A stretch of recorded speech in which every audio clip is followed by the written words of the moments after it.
Hey guys, tonight we're doing something a little different. We're going to take a long, slow walk through one of the oldest and most chaotic love stories in human history. The one between people and getting high. And yeah, spoiler alert, you probably won't survive this. Because if the wild mushrooms don't get you, the fermented yak milk might. Or that blue frog you really shouldn't have licked. But don't worry, this isn't an instructional guide. It's more of a soft-focus bedtime cautionary tale about curiosity, combustion, and the time someone accidentally invented nose drugs. So before you get comfortable, take a moment to like the video and subscribe, but only if you genuinely enjoy what I do here. Let me know your city and what time it is for you down in the comments. Always love seeing where you're tuning in from. Now, dim the lights, maybe turn on a fan for that soft background hum, and let's ease into tonight's journey together. So, picture this. Tens of thousands of years ago, you're sitting in a cave. You've had a long day hunting, or maybe just trying not to be hunted. It's chilly. The fire crackles, throwing dancing shadows on the stone walls. Someone, maybe it's you, tosses a weird-looking bundle of dried leaves onto the coals. It smells strange, sharp, sweet, a little piney maybe. You lean in, curious. Then, slowly, a hazy warmth settles into your brain. You feel floaty. You giggle for no reason. The fire suddenly looks like it's whispering secrets. You're either dying, or something is happening.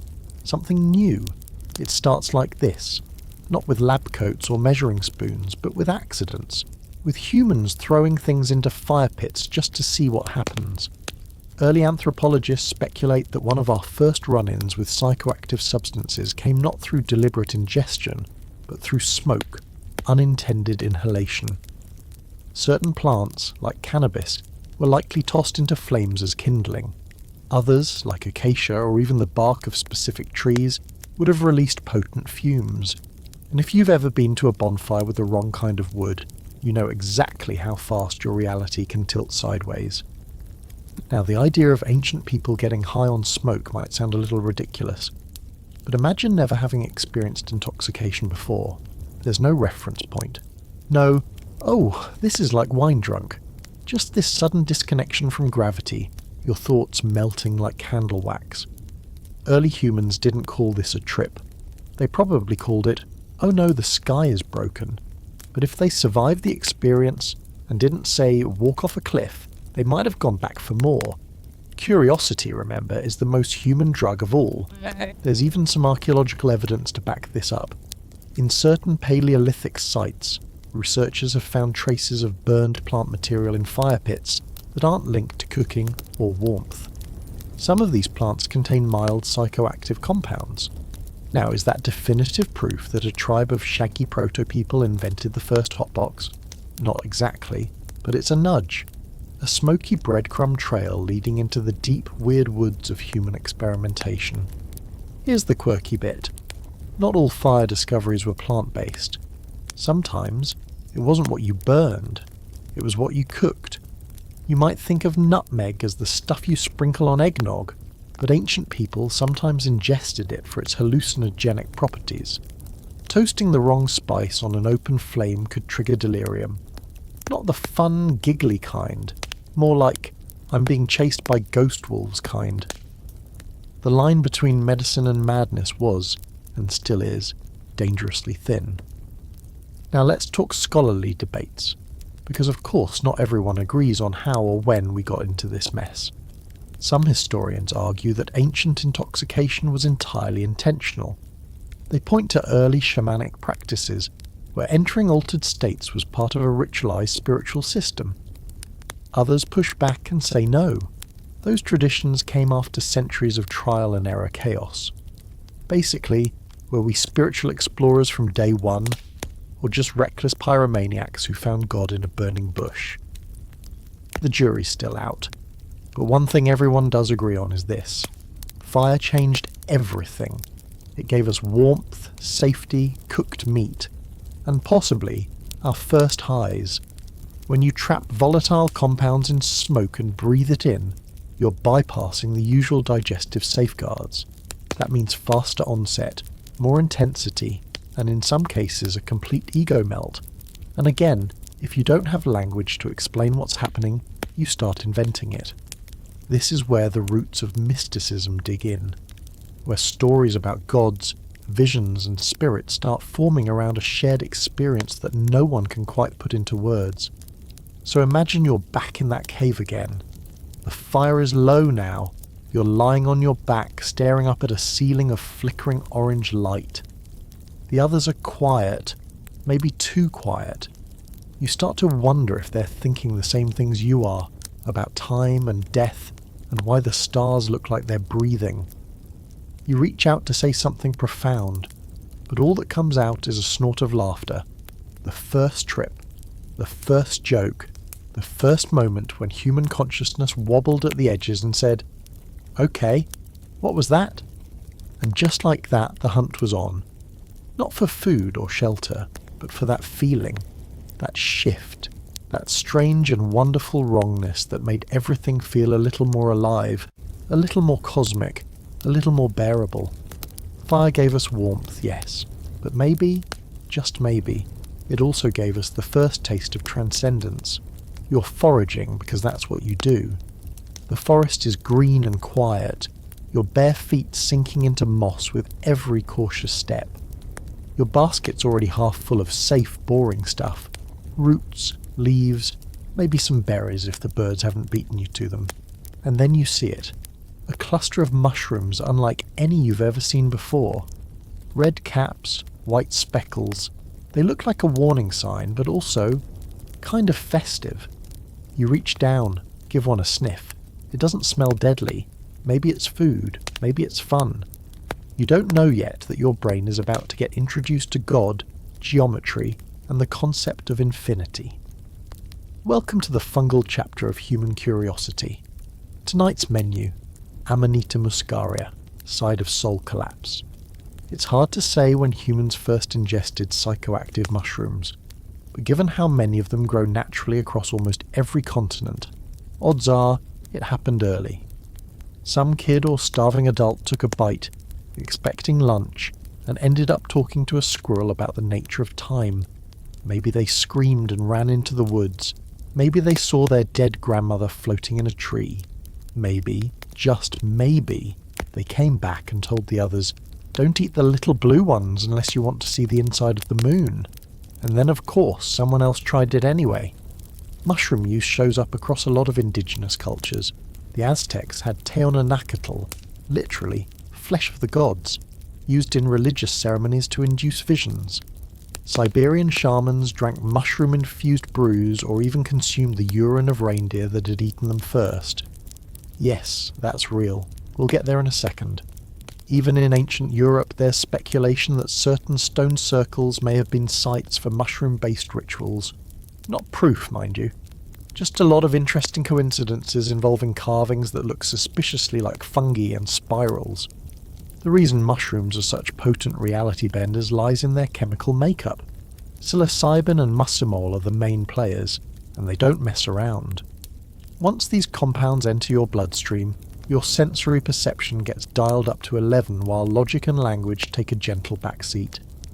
Patterns breathe, colours hum, and trees seem deeply invested in your emotional growth. Sounds great, right? Well, unless you're the unlucky soul who has no idea what a psychedelic is and thinks the forest just came alive to swallow you whole. And here's where we get to the quirky side of mushroom lore. Reindeer. Yes, the kind that allegedly help Santa fly. In northern Eurasia, reindeer have been known to seek out and eat Amanita muscaria, getting visibly intoxicated in the process, staggering, leaping, acting, well, high. Shamans noticed this, and some began to consume the mushrooms, or the reindeer urine that contained filtered still-active compounds, because it produced more manageable trips. You didn't have to deal with the nausea or vomiting. You just drank psychedelic pee and called it enlightenment. It's not a bedtime tip, just a historical one. Now, scholars debate whether mushrooms were universally seen as sacred, or whether they were simply another tool, like fire or alcohol. In Mesoamerica, mushrooms were deeply tied to cosmology, used to speak with gods and ancestors. But elsewhere, it's harder to pin down. Were these fungi always part of a structured ritual, or did people sometimes just get bored and decide to chew on the weirdest thing they could find? That's the open question. One theory even suggests early cave art, the swirls, the dancing figures, the animals with human limbs, could be attempts to record or interpret psychedelic visions. Not just art for art's sake, but trip journals in stone. And yeah, not every mushroom adventure ends in a spiritual breakthrough.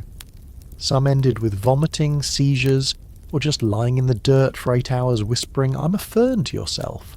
That's the gamble. The boundary between poison and vision is razor thin in the mushroom kingdom. But humans kept at it, which says a lot, doesn't it? About the drive to see more, to feel more, to know more, even when the price is danger, or at least a wildly inconvenient trip to the spirit world. Let's go back to you for a second. You're still in the forest, only now everything's changed. That moss under your feet, it's breathing. The air tastes like singing. You look at your hand and realise you have no idea how it works, but it's fascinating. Hours pass, or maybe minutes. Time doesn't make a lot of sense right now. When you finally stagger back into your camp, the others stare. You're covered in leaves, giggling, eyes wide with wonder. You have stories to tell, but the words don't really come out right. Still, something inside you is different now. You've seen another layer of the world, peeled back like bark, and the hunger to go there again, that sticks, and that's the hook. The earliest mushroom experiences weren't about recreation, they were about revelation. Whether it was the forest whispering secrets, or the sky rearranging itself, or the feeling of becoming one with the ground beneath you, these were profound moments. Terrifying sometimes, sure, but also addictive in a way that goes beyond pleasure. You weren't just escaping reality, you were meeting it sideways, so you mark the spot, maybe even carve something into a tree. You warn some people, you invite others, maybe over time you start a ritual, eat the mushroom at dusk, stay near the fire, don't speak unless the wind speaks first. The trip becomes sacred, not because it always was, but because someone like you decided it should be. That's how culture starts. That's how meaning sticks. And as the generations pass, those mushrooms go from dangerous snack to divine portal. You no longer find them, you seek them, with reverence, with caution, with excitement. Because whether you think of it as a communion or just chemical chaos, one truth remains. The forest offered you a way out of your own head, and you took it. You're squinting under a hot sun, wandering the cliffs of some coastal paradise long before it gets named Turkey. You're tired, a little sunburned, and your stomach is making sad animal noises. But there it is, a beehive, wedged impossibly into the rock face like some divine prank. You know the risk. Bees are jerks, and you don't even have a shirt, let alone a beekeeper's net. But hunger makes you brave, so you go for it. Smoke, stick, scrape. You get the honey. It's darker than usual, almost reddish. Smells stronger too. Whatever. You dip a finger, taste it. And a few hours later, you're curled in a field, watching the grass breathe, convinced your ancestors are whispering advice about your future goat herd. Congratulations, you've just met mad honey. Now this isn't just a colourful folk tale. Mad honey is a real thing, and it's been messing with humans for thousands of years. It's made when bees collect nectar from certain species of rhododendron, flowers that contain greyanotoxins, which sound like something a 90s villain would use but are in fact natural neurotoxins. When concentrated in honey, they can cause everything from hallucinations to vomiting to slowed heart rate and wild dreams. It's psychedelic roulette in a golden spoon. The most famous case of this strange substance being used deliberately goes back to the 4th century BCE. Picture the Black Sea coast, where the Heptacomets, an obscure mountain tribe, deliberately left pots of mad honey along the road as a trap for invading Roman soldiers. The Romans, tired and hungry, did what anyone would do. They devoured the honey. Within hours they were too high to hold a sword. Some were vomiting, others were laughing, some were probably talking to rocks. That's when the Heptacometes attacked. It was less a battle, more a psychedelic mugging. And look, that tells you something big. Humans didn't just accidentally get high on honey. At some point we figured out which plants produced the weird stuff, which bees gathered it, and how to harvest it without dying. That takes observation, trial and error, and at least one very unlucky guy who went full Winnie the Pooh and never came back. Over time, people learned to take it in small doses, tiny spoonfuls, usually diluted in milk or tea, for rituals, for medicine, for fun, but never ever in large scoops, unless you wanted to ride the spiral staircase of doom into your own ribcage. And here's the truly weird part. Mad honey is still around. You can buy it today in certain parts of Turkey and Nepal. It's technically legal, though the side effects include nausea, disorientation, and occasionally a gentle faceplant into the floorboards. In modern use, it's often treated like a natural aphrodisiac or a spiritual enhancer. Romantic, dangerous, buzzing with ancient energy. Scholars, as you might guess, don't all agree on whether the Romans really got stoned on honey, or if it's just a very spicy historical rumour. Some argue the doses needed would be absurdly high. Others point out that grey-toxins are extremely potent in the right conditions, and given that mad honey poisoning is still logged in emergency rooms today, the story doesn't sound that far-fetched. One theory even suggests that small-scale use of psychoactive honey was part of early religious ceremonies in the region. Not just an accident, an art. Let's not forget that humans have been obsessed with bees since forever. In ancient Egypt, bees were sacred, associated with the sun god Ra. Their honey was medicine, offering, food, and sometimes funeral rite. But what happens when the honey doesn't soothe? It warps. That's when things get interesting. Imagine early priests hoarding a specific honey, known only to initiates. A drop placed on the tongue before entering a trance. A way to glimpse the divine, or at least talk to your dead uncle for an hour. So now picture yourself back on that cliff centuries later, but this time, you know what you're doing. You came here on purpose. You've climbed the rocks with a ceramic bowl. You reached the hive, not just for food, but for something deeper. A vision, a reset, a question you want answered in metaphor and colour. You taste the honey carefully, just a smear on your tongue.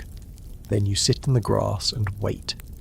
Minutes pass, your limbs begin to warm, sounds stretch like taffy, the wind smells like secrets, and slowly the edges of the world ripple, then blur, then lift. You don't know what's real, but it doesn't seem to matter.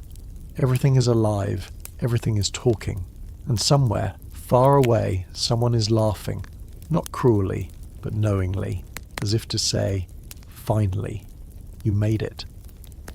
That's the strange duality of substances like mad honey. They exist right at the boundary between poison and portal. Take too much, and it's a hospital trip if you're lucky. Take just enough, and you get a visit from your ancestors, your inner child, and possibly a talking beetle with life advice. This isn't modern-day edibles. This is prehistoric precision. Measure with your heart, guided by myth and memory. The wildest thing? None of this would have happened if bees weren't such overachievers. They didn't mean to become psychedelic bartenders. They just followed flowers. And yet, humans watched, learned, dared. Over time, a whole body of secret knowledge formed. How to recognize the right honey, when to harvest it, how to prepare for what comes next.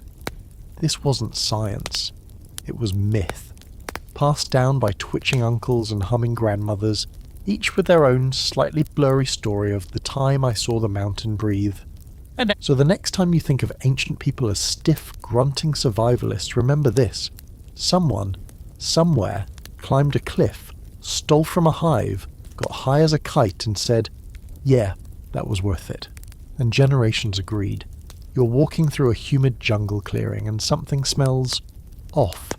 Sweet, but in a sweaty way. You follow your nose and find the source. A pile of fruit, way past ripe, rotting in the heat.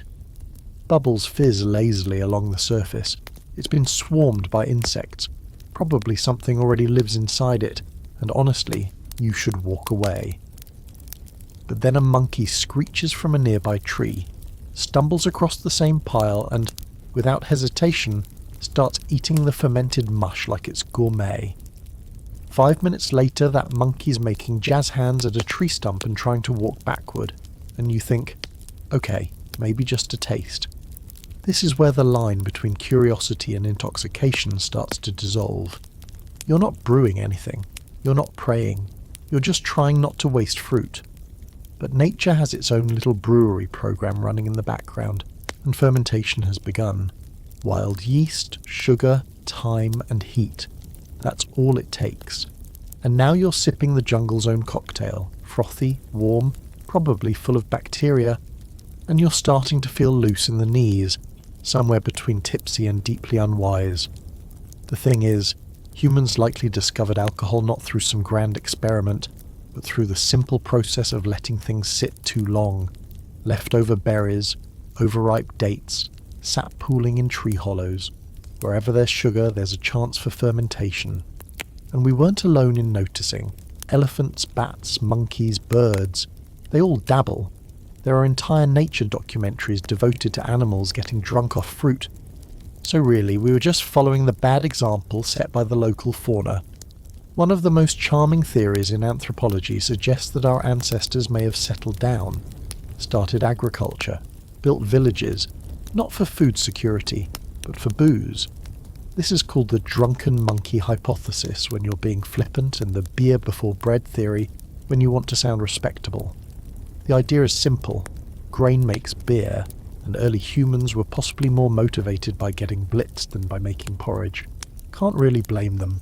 And once fermentation entered the picture, things escalated quickly.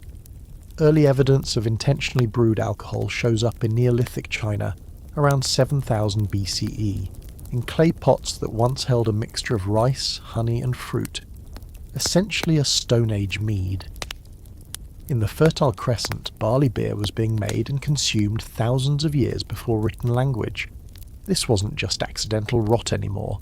This was a craft, a science, a priority. But back to you and your jungle beverage. You've had a few sips, maybe more. The sky's doing something weird, or maybe that's just your balance. You find yourself giggling at a termite mound. You feel warm and brave and very interested in music for some reason. You start humming, then singing, then trying to dance with a lizard who does not consent. Congratulations, you've just experienced your first buzz. And here's where the real transformation begins. Not in your body, but in your tribe. Because suddenly you're all curious. What happens if we save this fruit for later? What if we store it in gourds? What if we mix it with roots, herbs, spit?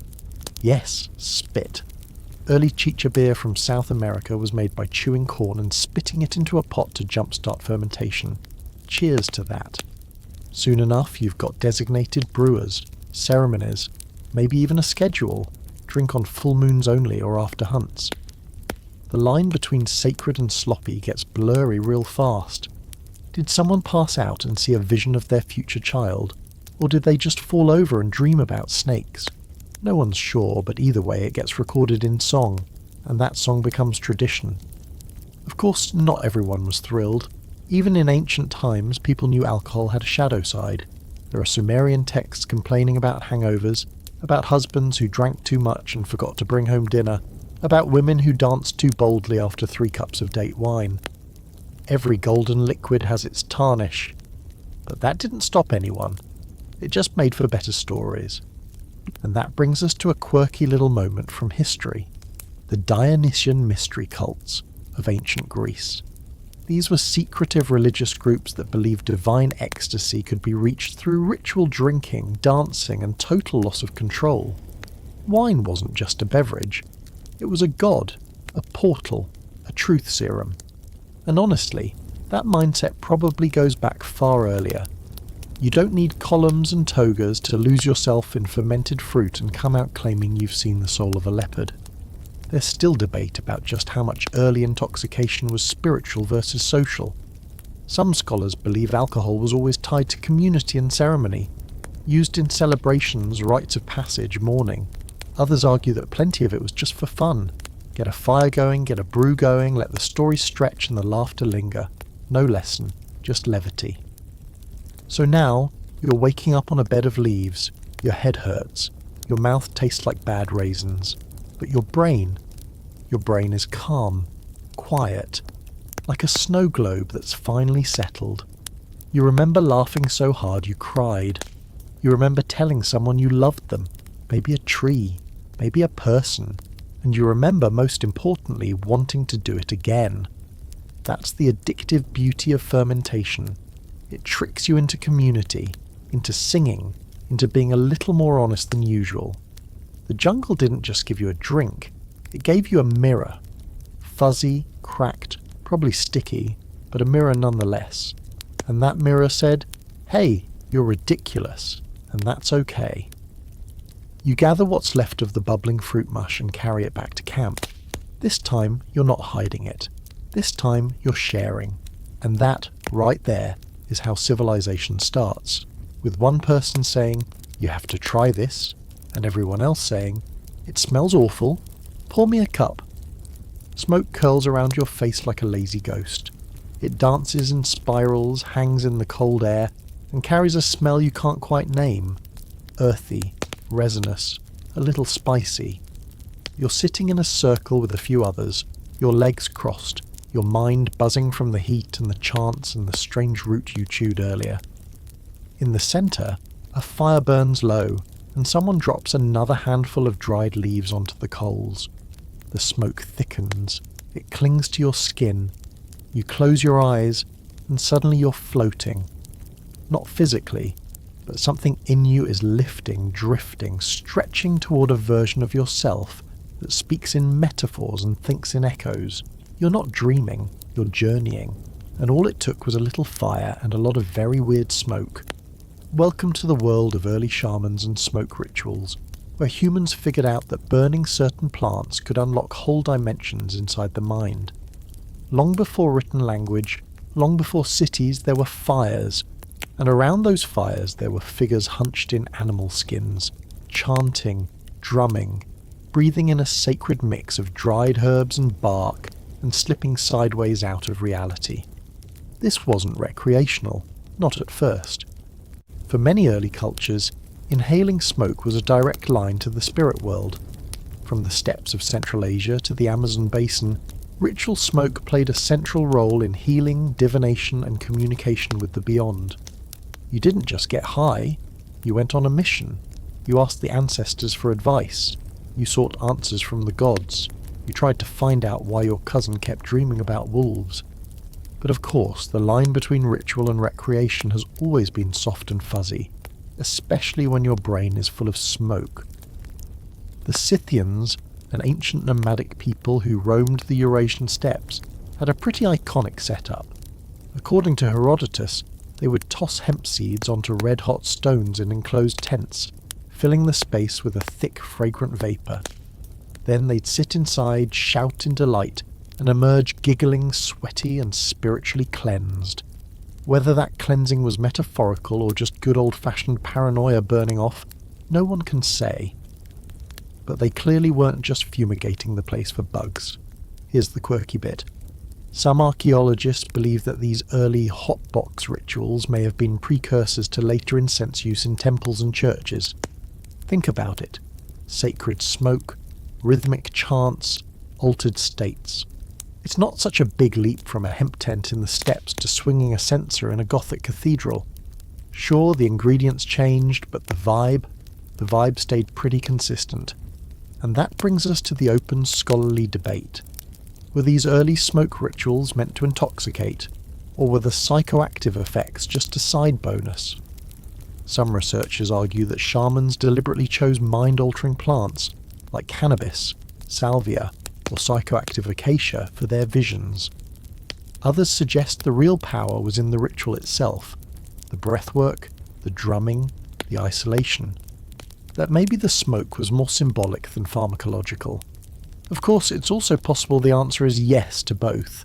Humans are nothing if not multitaskers, especially when it comes to achieving transcendence and getting a little toasted along the way. So picture yourself now, deep in the moment. The fire crackles. The smoke has stopped smelling like wood and started smelling like memory, like every story you've ever been told.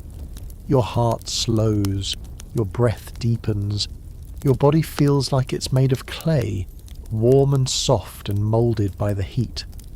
Around you, others are swaying, humming, muttering prayers to things that probably don't have names. The shadows on the wall begin to move, not like flickers but like creatures.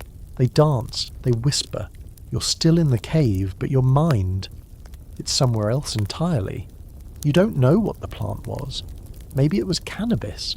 Maybe it was something rarer, like Syrian rue, or wormwood, or a dried flower whose name no one remembers anymore. You don't know who figured out the right dosage, or how they knew not to use the poisonous kind, or what made them try burning it instead of chewing it. All you know is that it's working. The space between you and the universe is thinning, and when the smoke finally clears and your thoughts return to their usual shape, you feel something has shifted. Not dramatically, not like a thunderclap, but like a door you didn't know existed has been opened just a crack.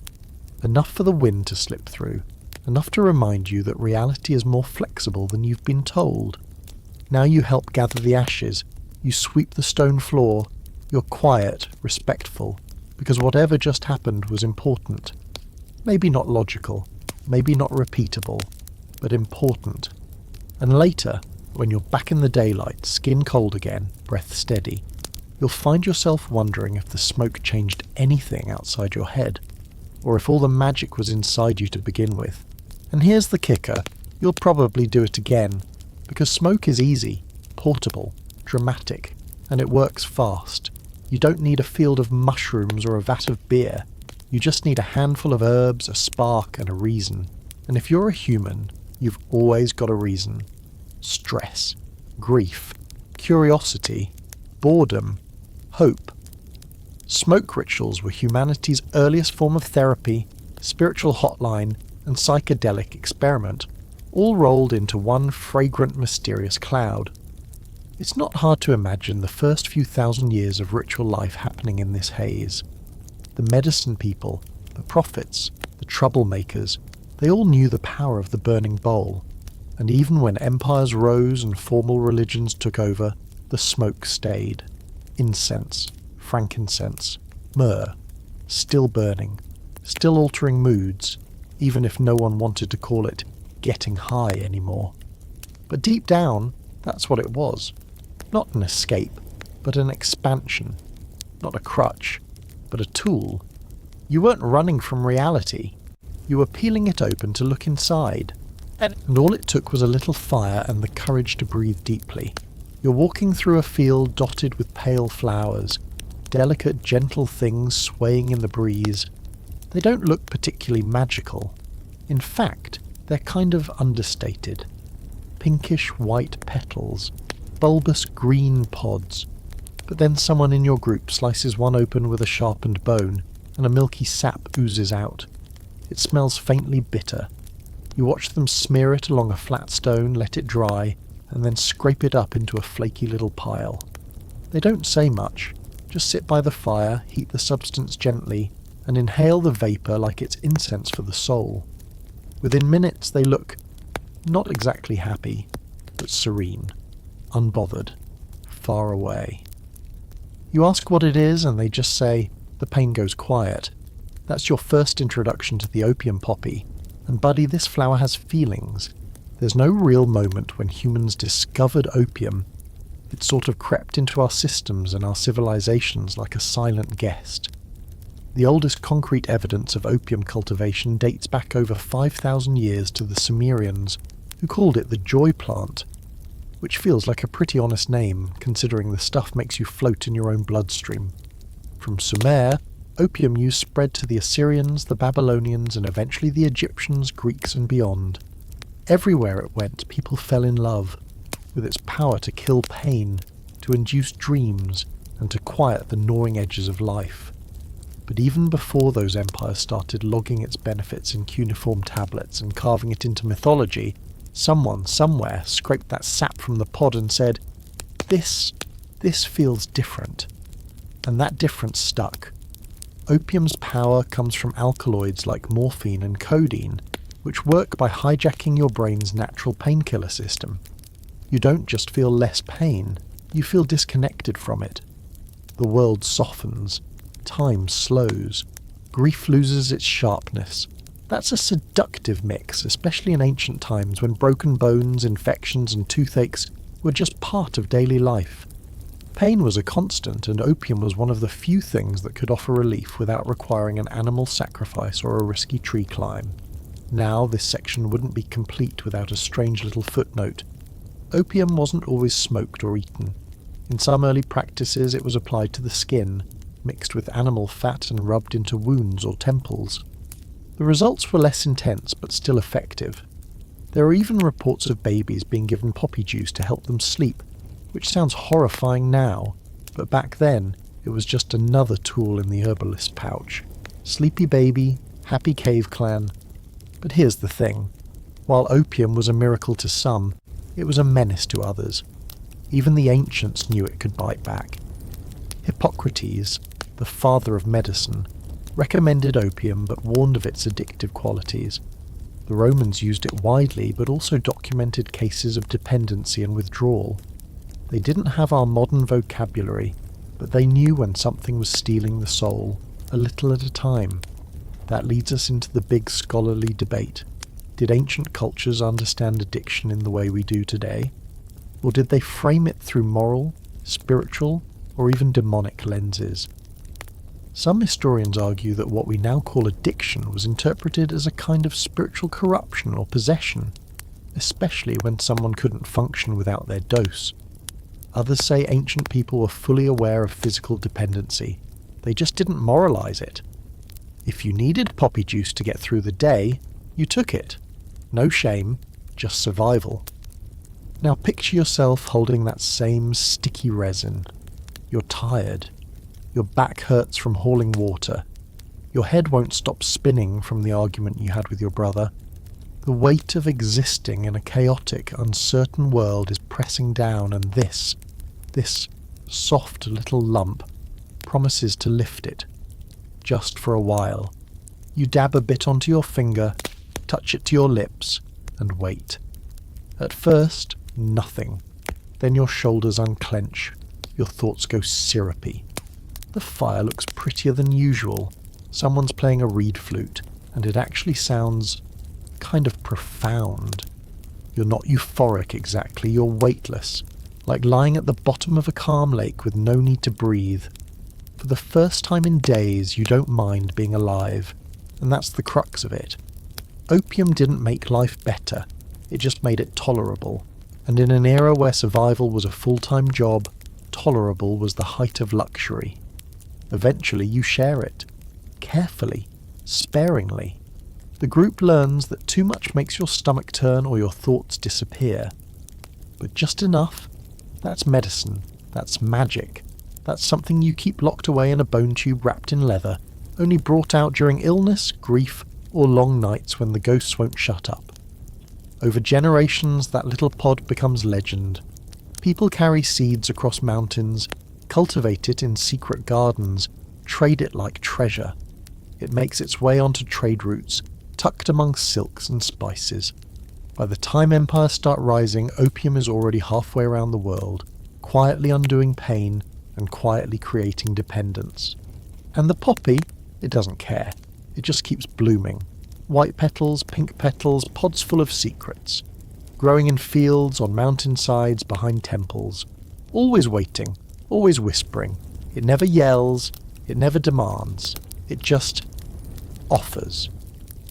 So when the first opium den opened centuries later, with velvet cushions and long pipes and dreams thick in the air, it won't feel new. It'll feel like coming home, like stepping into a memory older than language, a place where nothing hurts and everything fades into golden silence. And it all started in a field, with a cut pod, a smear of sap, and someone like you, just looking for a break. You're wandering through the rainforest barefoot because that's just how you live now. The heat is clinging to your skin, and something's buzzing behind your eyes. A mix of hunger, humidity, and the fact that you haven't blinked in a suspiciously long time. You pause under a giant leaf to catch your breath, and that's when you see it. Perched calmly on a branch is a tiny neon blue frog. It looks like it was designed by a rave DJ. Electric skin, glassy eyes, so vibrant it almost hums. Naturally, you do what any dangerously curious human would do. You touch it. Now, whether you actually lick the frog is up for debate. Maybe you were trying to shoo it away. Maybe it brushed your fingers and you instinctively wiped your mouth. Maybe someone told you to lick it because they already tried it and saw colours that don't exist in the known spectrum. Either way, the next thing you know, your heart is racing, your pupils are huge, and the ground feels like it's vibrating at a frequency only spiders understand. Welcome to the uninvited party. You've just had your first brush with frog venom-induced hallucination, and this one's going to be weird. There are species of frogs, most famously the Bufo alvarius, also known as the Colorado River toad, that secrete psychoactive compounds, particularly 5-MeO-DMT, through their skin. That's not an accident. It's a defense mechanism, a biochemical back-off to predators.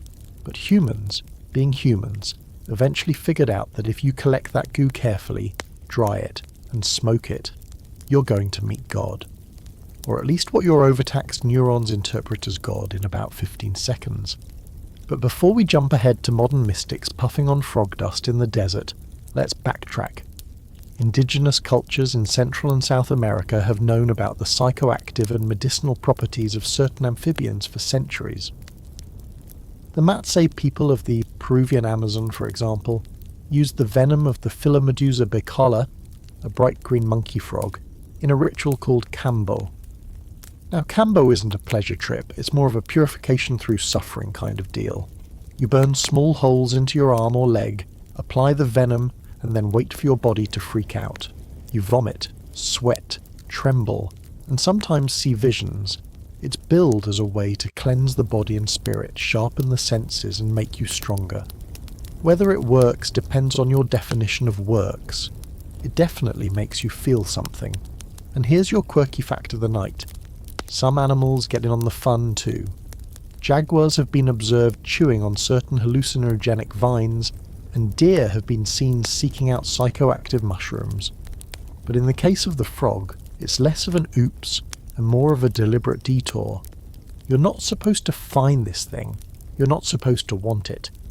But someone, somewhere, watched a frog poison a snake and thought, hey, maybe if I try that, I'll understand the universe. Which brings us to the ongoing debate. Were these frog rituals always about healing and spirituality? Or did they evolve from more practical uses, like using the venom to sharpen senses before a hunt? Anthropologists are split. Some argue these were hunting aids first, spiritual tools second.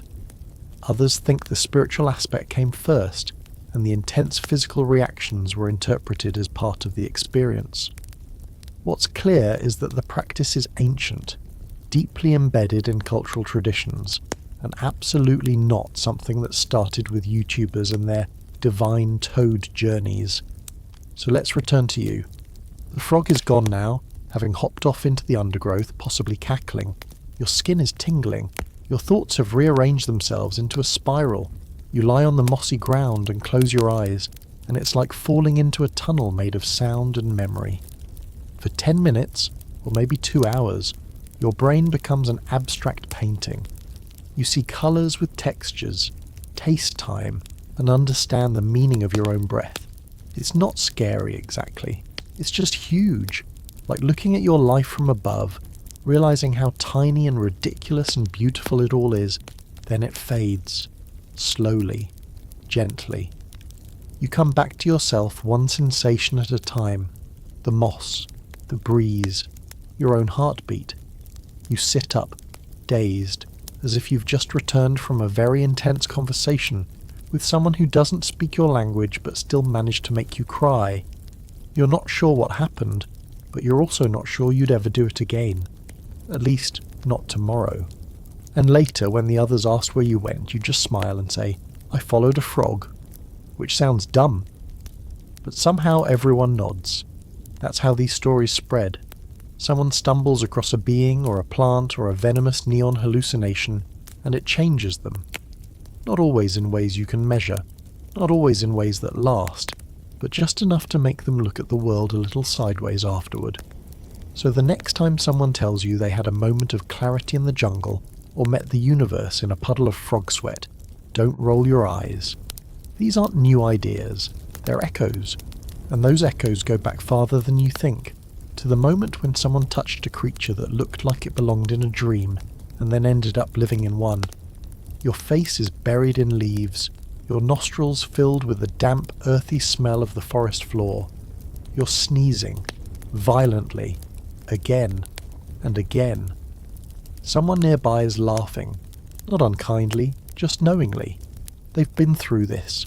Your nose is on fire, your eyes are watering, and somewhere between sneeze number 7 and number 10, your consciousness lurches sideways. The trees start humming. You sit up, dazed, and for one blurry moment you're convinced the ground is breathing in rhythm with your chest. That's the moment it hits you. That powder you snorted, the one the old woman pressed into your palm with that half smile. It wasn't just medicine, it was a key, and your brain just opened a very strange door. Welcome to the ancient, painful, absolutely unforgettable world of snuff. And no, not the tobacco kind your great-uncle kept in a little tin. We're talking about the real deal. Powdered plants, pulverized seeds, sacred roots, and occasionally the ashes of something unsettling, all blown, snorted or snuffed directly into the brain highway via your nose. For enlightenment, for visions, for talking to gods or calming angry spirits, or sometimes just for getting out of your head when reality was a little too loud. One of the most famous ancient snuff blends comes from the Amazon basin. Yopo, a preparation made from the seeds of Anedenanthera peregrina, which are roasted, ground, and mixed with alkaline substances like lime or the ashes of shell or bark. The end result? A fine powder packed with dimethyltryptamine, DMT's longer-lasting cousin, and 5-MeO-DMT, both of which are like rocket fuel for the soul. This is not a recreational experience. You're not going to see gentle fractals or hear soft music. You're going to meet your internal architecture face first, and it's going to talk back. But Yopo isn't taken alone. The traditional method involves one person administering the snuff to another by blowing it forcefully through a long tube straight up the nostril. There's no prep, no warning. 1 second you're sitting calmly, the next someone is cannon launching a psychic potion into your sinus cavity. And from that moment on, you're somewhere else entirely. Here's the quirky historical twist. Yopo and other forms of ritual snuff have been used in South America for over 4,000 years, possibly longer. Archaeologists have found snuff trays, tubes, and ornate snorting paraphernalia buried in ancient graves across the Andes and beyond. These weren't just tools, they were art, decorated with jaguars, birds, cosmic patterns. The implication? This wasn't casual use. This was ceremony, reverence, a whole spiritual infrastructure built around the act of putting weird dust into your face. And it's not just South America. Across the globe, cultures have experimented with nasal delivery for psychoactives. In Africa, powdered iboga root was sometimes snorted as part of initiation rites. In parts of Asia, certain powdered resins and herbs were inhaled for trance work. Even in ancient Europe, there's some evidence that hallucinogenic seeds and bark were burned, and the smoke or ashes inhaled through the nose. Why the nose, you ask? Because it's fast. There's a direct line from your nostrils to your brain. No digestion, no waiting. Just you and your frontal lobe on a surprise date. But of course, there's debate here too.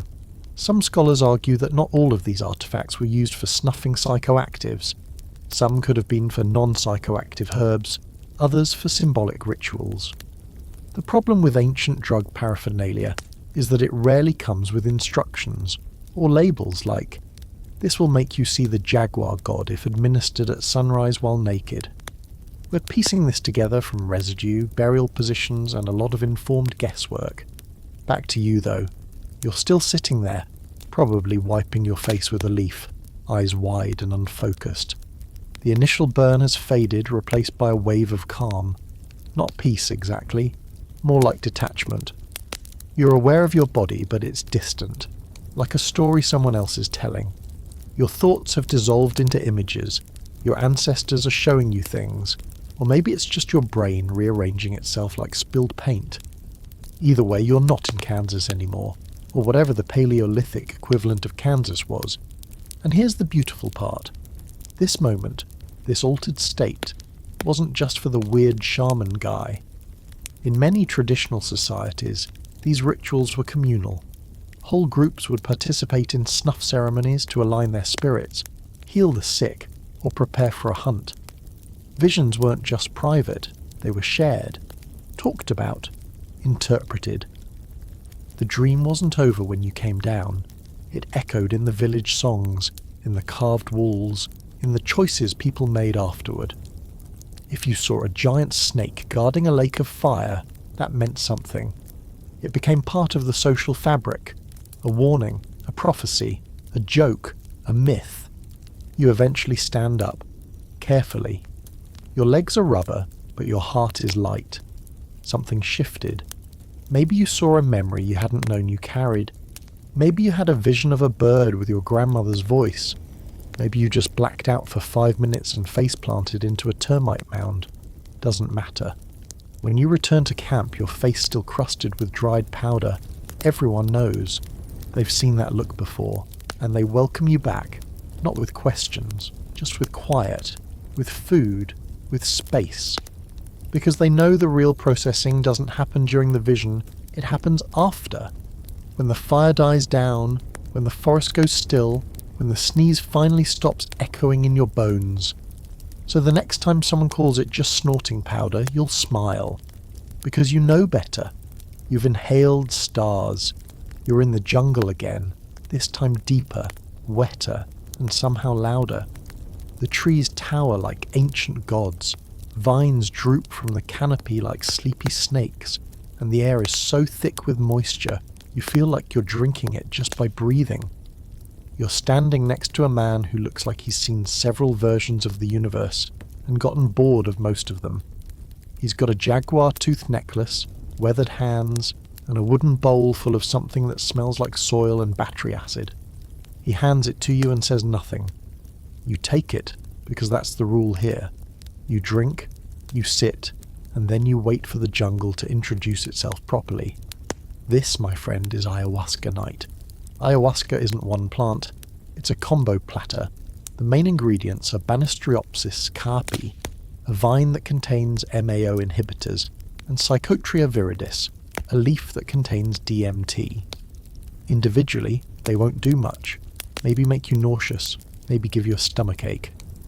But together, they create one of the most potent reality-rearranging brews known to humans. And the weirdest part? Someone, thousands of years ago, figured this out. In a jungle with over 80,000 plant species, someone cracked the code on which two, when boiled together in just the right way, would open up the spirit world like a trapdoor. The question of how they figured it out is still one of the great unsolved mysteries. Ask an Amazonian shaman, and they'll say the plants told them. Literally. Not through trial and error, through communication. Western scientists, of course, tend to balk at this, but even they can't offer a satisfying explanation. It's one of those moments where science, magic, and you kinda had to be there blur into one. Ayahuasca is used primarily in ceremonial contexts by indigenous peoples across the Amazon basin, particularly in Peru, Brazil, Colombia, and Ecuador. The ritual varies, but some elements are consistent. The setting is sacred, the brew is consumed in silence or with chanting, and there's usually a lot of vomiting involved. Like, a lot. This is not a casual Friday night giggle tea, it's known as La Purga for a reason. Before the visions come, your body has to clean house.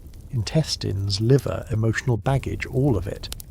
If your soul were a junk drawer, ayahuasca is the hand that dumps it all out on the floor and says, "Now sort this mess."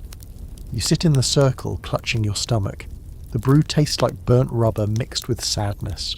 Your gut churns, your skin tingles, the chanting begins. Somewhere in the distance a bird shrieks like it just saw its student debt. And then it starts. Not slowly, not gently. The world splits. Colours roar.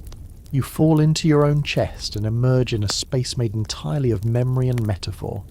You see your mother as a tree, your regrets as snakes. The sky is pulsing with symbols from a language you've never learned but suddenly understand. You're crying, or laughing, or both. Time means nothing. And it's not just visual. Ayahuasca hits everything. You don't hallucinate, you transform.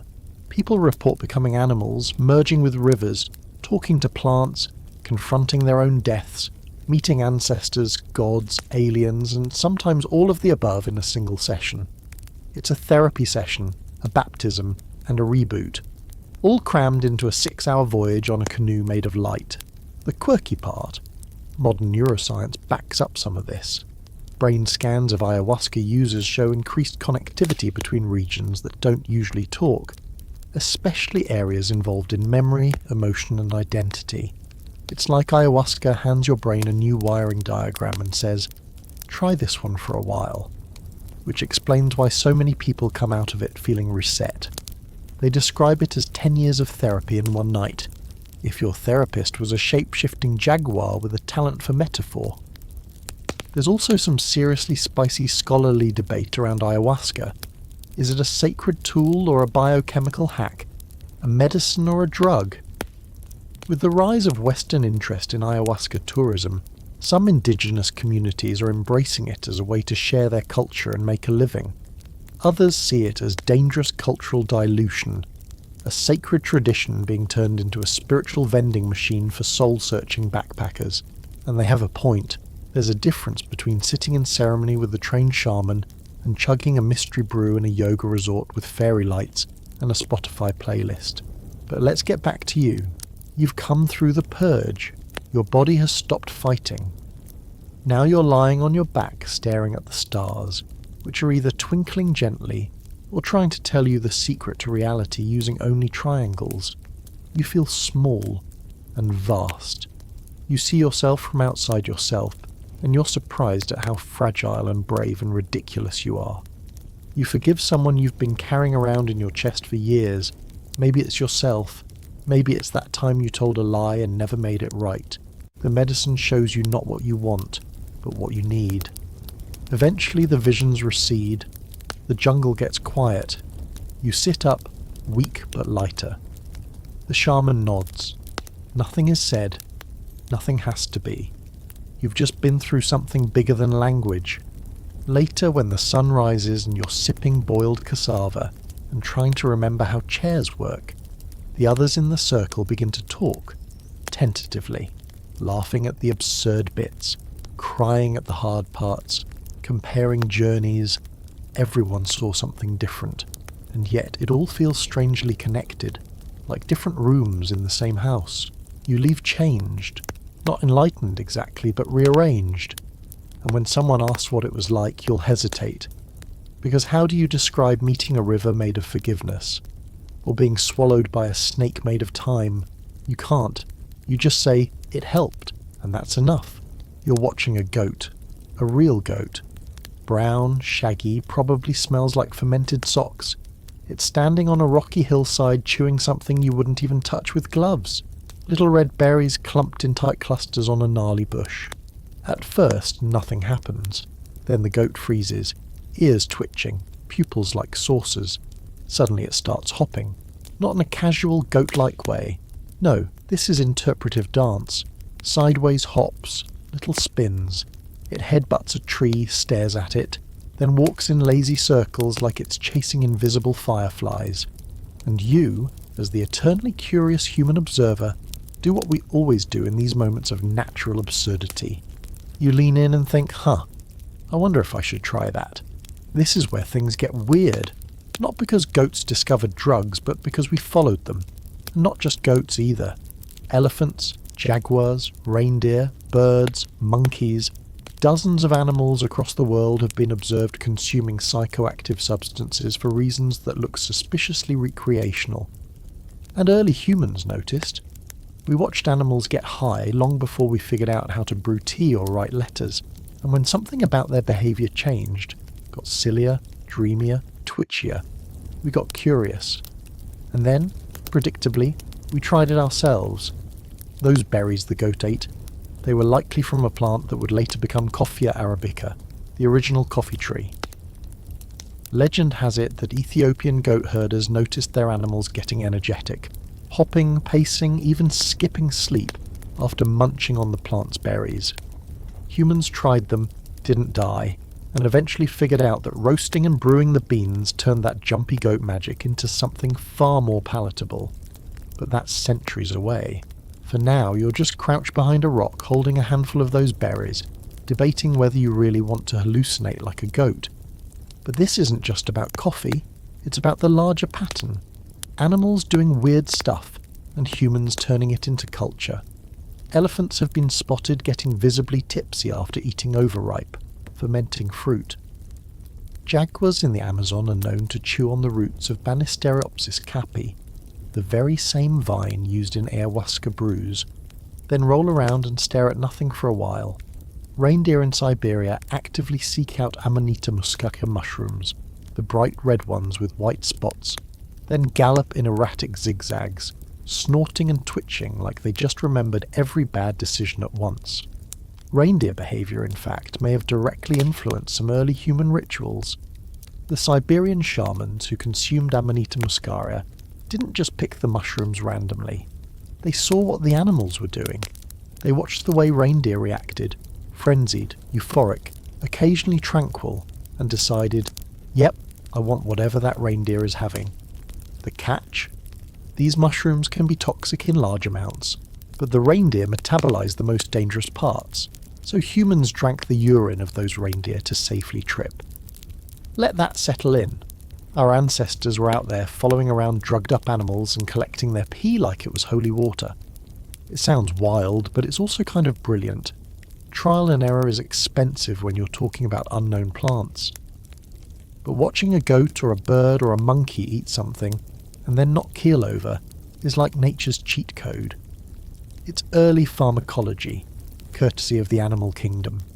Of course, scholars debate how much we really learned from animals, versus how much we stumbled into on our own. Some say we give goats too much credit. Others argue that observing animal behaviour was crucial, especially in regions dense with poisonous lookalikes. A shiny berry could be fatal, or it could make you see sound. And if a squirrel can figure it out, maybe you can too. So back to you. You've popped a berry. It's bitter, but not unbearable. A little while later, your heart's thumping like a war drum. You can't sit still. You feel sharp. Too sharp. You're pacing around, humming to yourself, picking fights with dandelions. Congratulations, you've discovered stimulation. It's not quite a trip, it's not quite a crash, it's just a new gear your body didn't know it had. Everything seems faster, brighter, more possible. And maybe you don't call it caffeine yet. Maybe you just say, that berry makes me feel like I can outrun a thunderstorm. That's good enough. You keep going back to the bush. You bring some to camp. Others try it. Suddenly people are waking up early, talking faster, planning hunts more aggressively. The mood shifts. Everyone's a little more on. And before long, someone's drying those berries, roasting them, brewing them in hot water. Not because they need to, but because that hot berry juice makes mornings easier. Fast forward a few generations and this accidental goat-inspired habit becomes a ritual. Then a tradition. Then a cultural cornerstone. Coffee ceremonies in Ethiopia. Prayer and coffee in Islamic Sufi circles. Trade routes built, revolutions whispered, novels written. All because one goat couldn't sit still. The broader takeaway here? Animals didn't just inspire human intoxication, they validated it. They proved we weren't crazy. That the desire to alter consciousness wasn't some moral failing, it was baked into biology. Nature itself, messy and wild and electric, was experimenting right alongside us. You sit now on a rock, sipping a crude, smoky brew of those same berries. You're not high, exactly. but your thoughts are sharper, your limbs lighter. You feel capable. You look at the goat still chewing happily on its bush and nod in quiet thanks.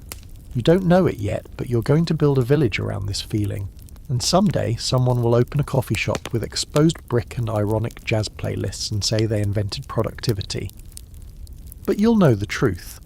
It started with a goat who partied too hard on a Tuesday. You're trying to sit still, but your knees won't stop bouncing. You're in a stone-walled monastery perched halfway up a cliffside, the kind of place where the silence is so thick it has weight. The monks around you are motionless, cloaked in wool, eyes half closed in a trance of stillness. But you're jittery. You feel like your blood has learned a new language and is screaming it through your veins. It started after the morning brew. Some dark, bitter liquid the elder monk handed you in a carved wooden cup with a wink that said, "You're not ready." You drank it anyway, twice. And now you're seeing colours in the candlelight and reciting prayers faster than your brain can keep up. Welcome to your accidental introduction to one of humanity's most beloved, socially acceptable highs, caffeine. We like to think of caffeine as civilized, polite, something you sip while reading the paper or feigning productivity in front of a laptop. But before it was a staple of office culture and sleepy commutes, caffeine was spiritual fuel, a tool for staying awake, not for spreadsheets, but for God. Let's back up a bit. Somewhere around the 9th century, stories begin to appear about those very same goats we talked about, ones that couldn't sit still after chewing mysterious berries on the Ethiopian highlands. Enter the Sufi mystics of Yemen. These were men who stayed up all night chanting, praying, seeking divine communion, and probably struggling to keep their eyes open by hour 3. They began to brew those berries, roasted, crushed, and steeped in boiling water. The resulting drink, kwawa, was something between potion and sacrament. Not just a stimulant, but a sacred elixir to sharpen the senses and ignite spiritual clarity. And the monks weren't the only ones who noticed. Coffee spread like wildfire through the Islamic world, where alcohol was banned but focus-enhancing drinks were fair game. Coffee houses sprang up across the Middle East, places not just for sipping but for thinking, for debating, storytelling, plotting revolutions. They were called schools of the wise, and the authorities weren't always thrilled. In fact, some rulers tried to ban coffee altogether, calling it subversive. Too many people drinking too much caffeine and having too many ideas? That's always dangerous. Here's the quirky twist. Caffeine shows up in multiple cultures completely independently. While coffee beans were working their way through Arabia and eventually Europe, tea leaves were being brewed in China, possibly as far back as 2700 BCE.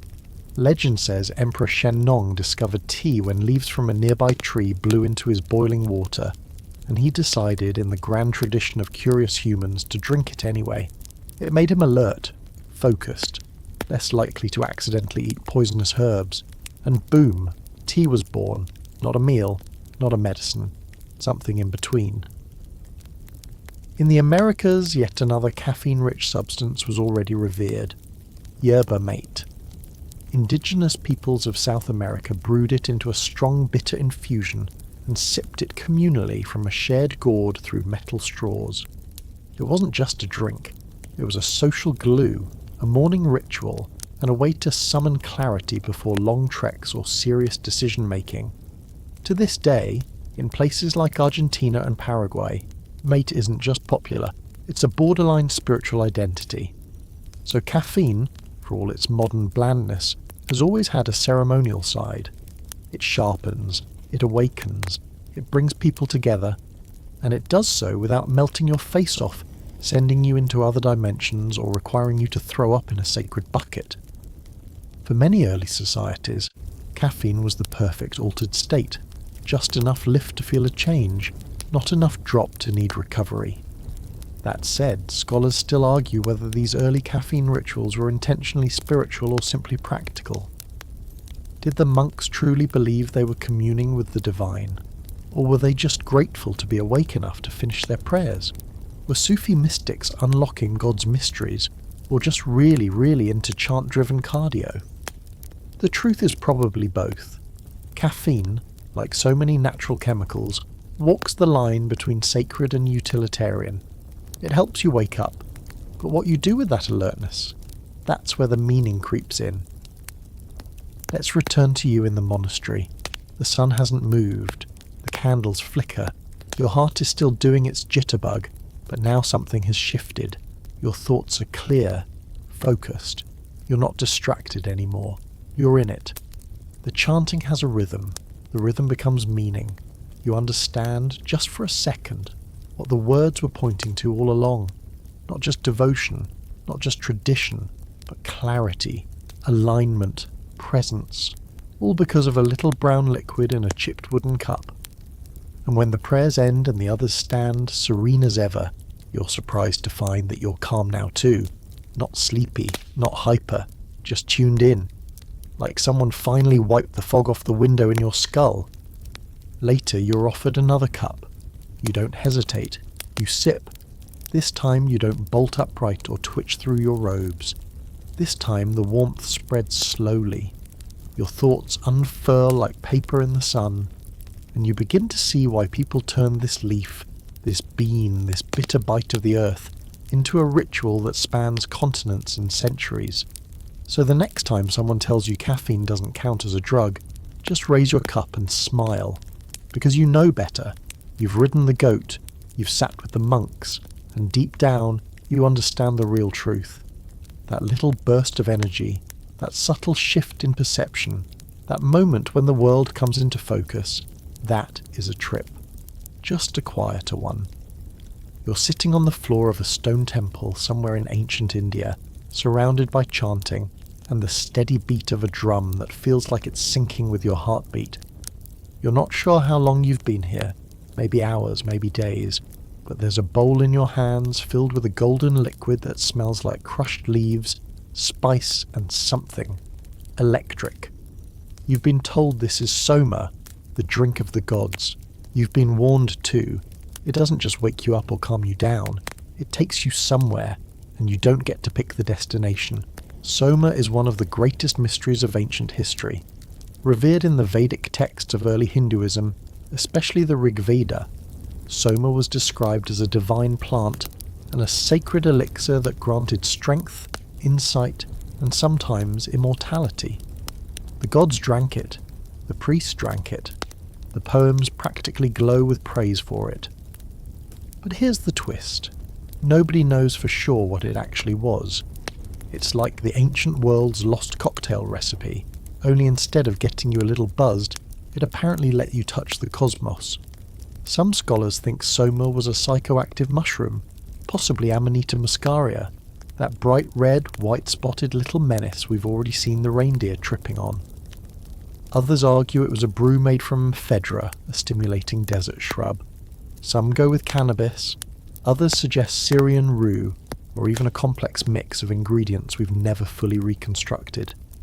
Basically, it's a botanical cold case. The descriptions are vivid, sure, golden, foamy, pressed through wool, offered in sacrifice, but they don't match anything we can confidently identify. And yet people kept drinking it, ceremonially, reverently, over and over again, invoking its powers in prayers, hymns, and ritual. The Vedic priests didn't just consume soma, they sang about it like it was a personality, a being. One line even calls it a god for gods. This wasn't casual, it wasn't medicinal, it was cosmic diplomacy in a bowl. So now imagine you're holding that sacred drink.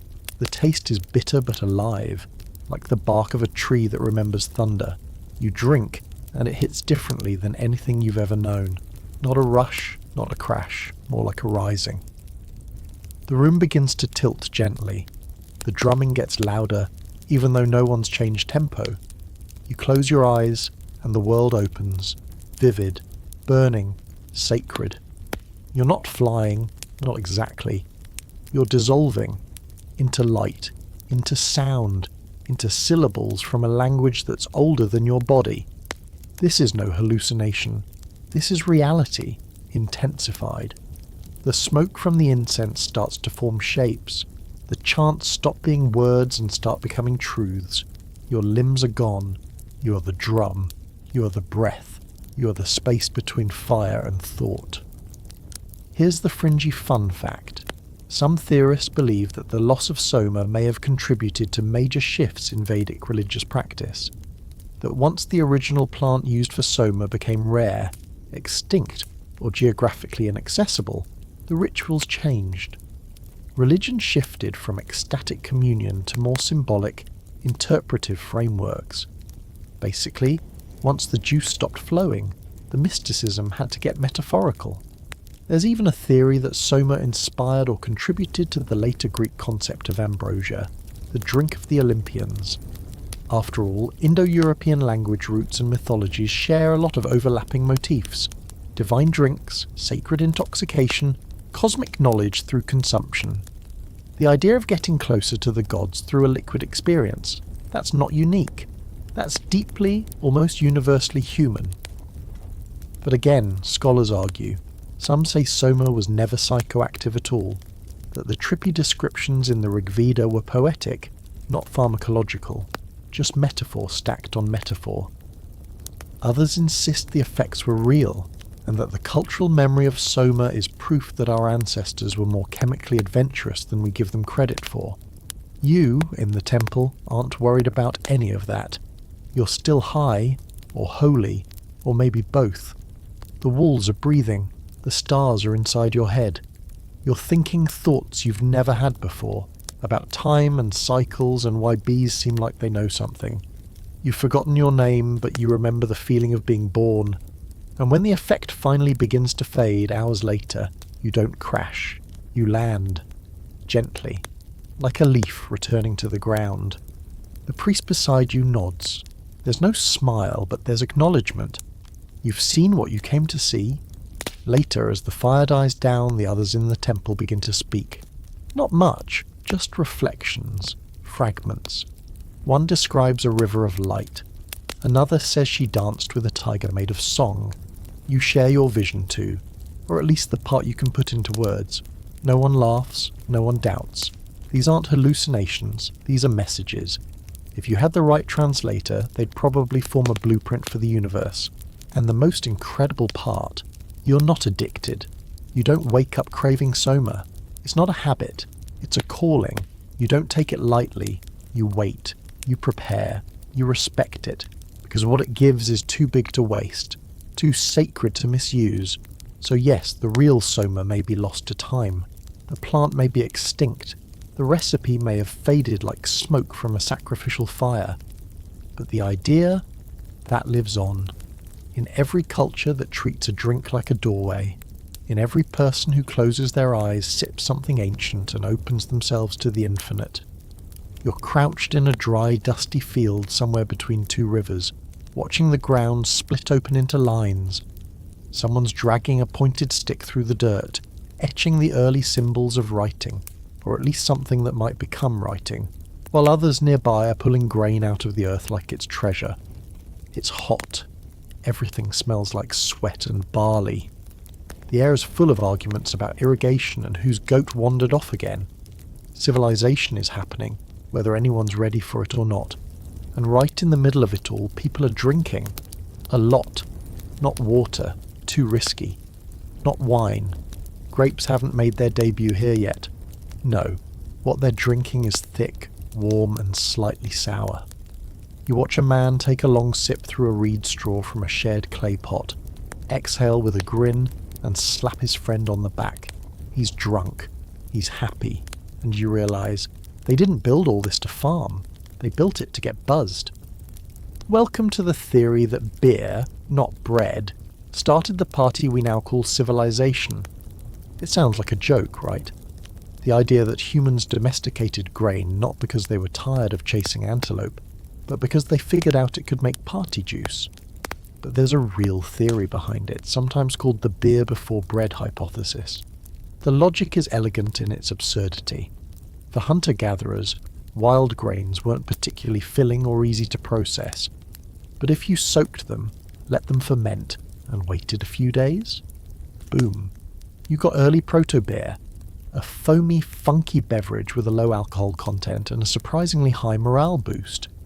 The Fertile Crescent, the cradle of agriculture, writing, and the worst sunburns imaginable, was also the cradle of brewing. Archaeological evidence from ancient Mesopotamian sites shows residue from beer fermentation in pots over 7,000 years old. The Sumerians even wrote hymns to Ninkasi, the goddess of beer, complete with instructions for brewing. Think about that.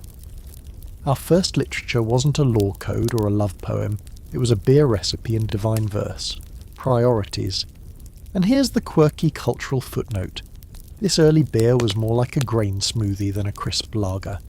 It was thick, porridgey, full of floating chunks, and had to be drunk through special straws to avoid the sludge. Communal drinking wasn't just social, it was practical. One pot, many mouths, nobody eats the goo. It was messy, it was sticky, and apparently it was incredible, because people kept doing it. Now let's not get too romantic. This wasn't some prehistoric frat party. Beer had layers of meaning. It was offered to gods, used in ceremonies, paid as wages. Yes, you heard that right.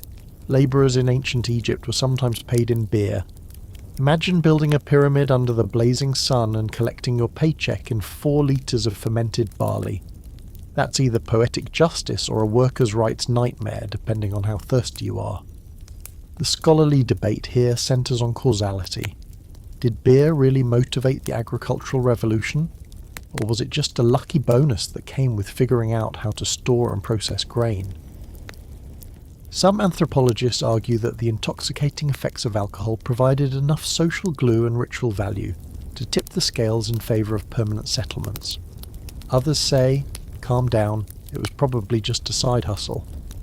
But the more evidence we find, residues, beer-specific vessels, brewing hearths, the more it looks like beer wasn't just tolerated, it was celebrated. So now picture yourself after a long day of digging canals, wrangling sheep and trying not to die of sunstroke. You settle down by the fire, someone passes the communal pot. The beer is warm, sour and slightly fizzy. You take a sip.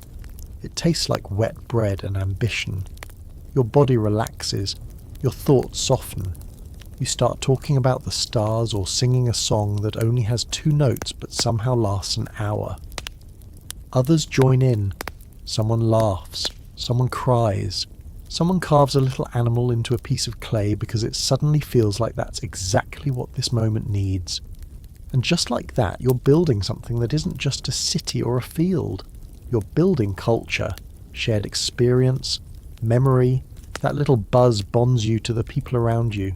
The beer slows you down enough to reflect, to wonder, to joke. It doesn't just fuel your body, it opens you. And in a world where survival is relentless, that opening matters. The next morning you wake up in the dirt, a little crusty, maybe holding someone else's shoe. But your head is clear. You remember what was said. You remember how it felt to belong. And when someone says, "Hey, we should do that again tonight," you agree.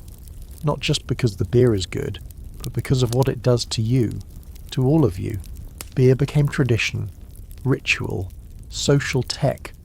It made strangers into friends, enemies into allies, and early settlements into functioning societies. All from a few soggy grains left too long in a warm bowl. So the next time someone lifts a pint and toasts to civilization, know that they're not wrong. You didn't settle down to farm. You settled down to ferment. You're walking up a narrow, winding path through the dry hills of ancient Greece, past olive trees that shimmer in the heat, and birds that seem to be arguing with the gods. You've heard whispers about this place for years, but no one really talks openly. Too sacred, too secret. You're not sure what's going to happen when you get to the top, but you do know this. When you come back down, you won't be the same. You're headed for Eleusis, home of the Eleusinian mysteries, a religious rite so profound and so tightly guarded that for nearly 2,000 years, initiates refused to speak a single word of what went on inside, which obviously is a massive red flag that something weird and probably psychedelic was happening. So let's set the scene. Eleusis was a sanctuary near Athens dedicated to Demeter and Persephone. goddesses of grain, rebirth, and seasonal trauma. Each year, thousands of initiates walked in ritual procession to this sacred site, fasted, purified, and then gathered in a massive hall called the Telesterion for the culmination of the mystery. What exactly happened in that hall? We don't know. And not because we lost the records, because no one ever wrote them down. Not one. That's either an incredible respect for tradition or the ancient world's best NDA. But we have clues. We know that initiates drank something called the kykeon, a ritual beverage made of barley, water, and mint. Sounds harmless, right? A little ancient protein shake? Well, maybe, or maybe not. Some researchers believe the barley in the kykeon may have been infected with Claviceps purpurea, a fungus better known as ergot, the natural source of LSD-like compounds. If that's true, then the initiates weren't just sipping grain water, they were consuming a psychoactive brew potent enough to dissolve the ego and send the drinker into full cosmic reboot mode. Suddenly, those visions of goddesses, death, and rebirth make a lot more sense. The theory that the Eleusinian mysteries involve psychedelic substances isn't new. It's been floated since the 1970s, but really picked up steam thanks to scholars like Carl Ruck and ethnobotanist Gordon Wasson. They argued that the ancient Greeks may have been tapping into altered states through precise ritual and a carefully dosed sacrament, one that took the experience of death and resurrection from metaphor to lived experience. It wasn't a parable, it was a trip. But of course, not everyone buys it. Some historians say no, the kykeon was symbolic, just a ceremonial drink, nothing more. That the mysteries were effective because of theatre, drama, and sacred storytelling, not because thousands of Athenians were microdosing fungus once a year. Others point to the logistical problems. How do you safely and reliably dose that many people with a psychoactive brew without someone losing their toga in a tree? Still, the idea persists. There's just something off about how universally powerful and transformative the mysteries were said to be. People from all walks of life, peasants, poets, emperors, came out of that hall forever changed. Plato, who attended, claimed it taught him how to live and how to die.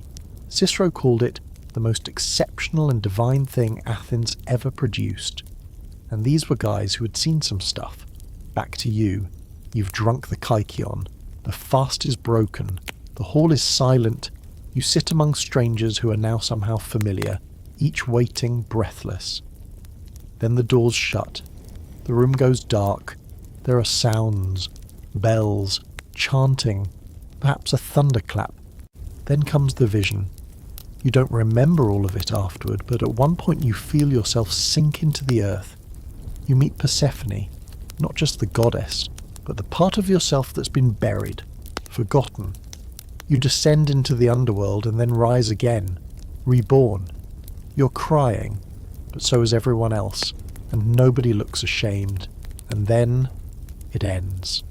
You walk out into the moonlight blinking, shaken, calm. You don't need to talk.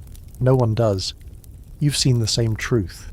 You've died, metaphorically or chemically, or maybe both, and returned with the gift of perspective, grain, growth, regeneration. You're still you, but better, emptied out and refilled.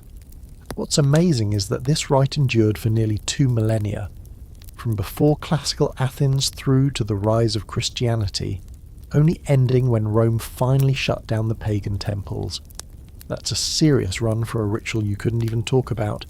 And yet, people kept coming, year after year, seeking the same mystery, the same death, the same rebirth. It makes you wonder how much of human religion started as a drug trip we were too polite to explain. How many sacred stories are just a record of someone's inner voyage made literal for easier transmission? It's hard to say, but in Eleusis, the boundaries between myth and experience blurred so deeply that they became the same thing. You walk back down the hill now in silence, surrounded by others who are also changed. The birds sound clearer. The dirt smells like hope. You don't have the language for what happened up there, but you'll carry it with you for the rest of your life. And when someone back in the city asks what the mysteries were like, you'll just smile and say, You'd have to see it for yourself, because you know they wouldn't believe you if you told them.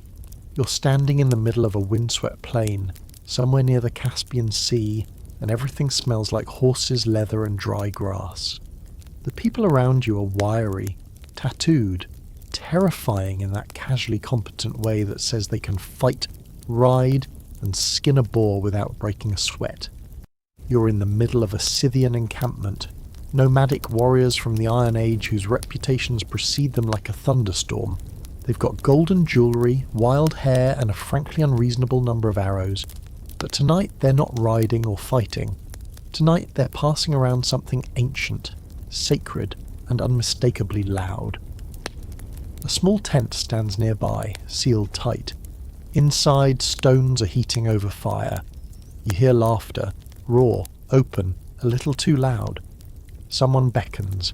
You duck your head into the tent and breathe in a cloud of fragrant, pulsing, almost electric smoke. Welcome to the original hotbox.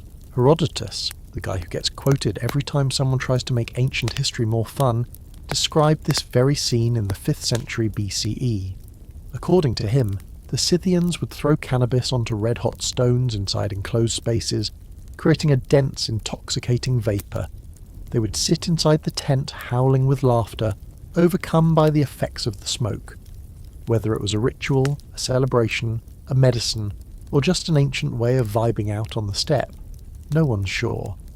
But the details have stuck around for over 2,000 years, and modern archaeology has backed it up.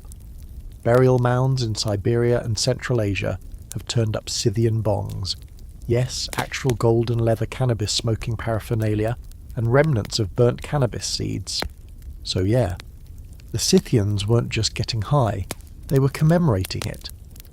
Now, cannabis had been around for ages before the Scythians started steaming it in portable saunas. Evidence of its cultivation and use goes back to Neolithic China, where it was valued for fibre, seed oil, and yes, its psychoactive properties. It wasn't always smoked either. Some cultures brewed it into teas, chewed it, or turned it into paste. The psychoactive compound, THC, was only one part of the plant's appeal, but it quickly became one of the most culturally sticky. By the time the Scythians were passing around steaming tents, cannabis had already begun its slow, spiralling journey across continents.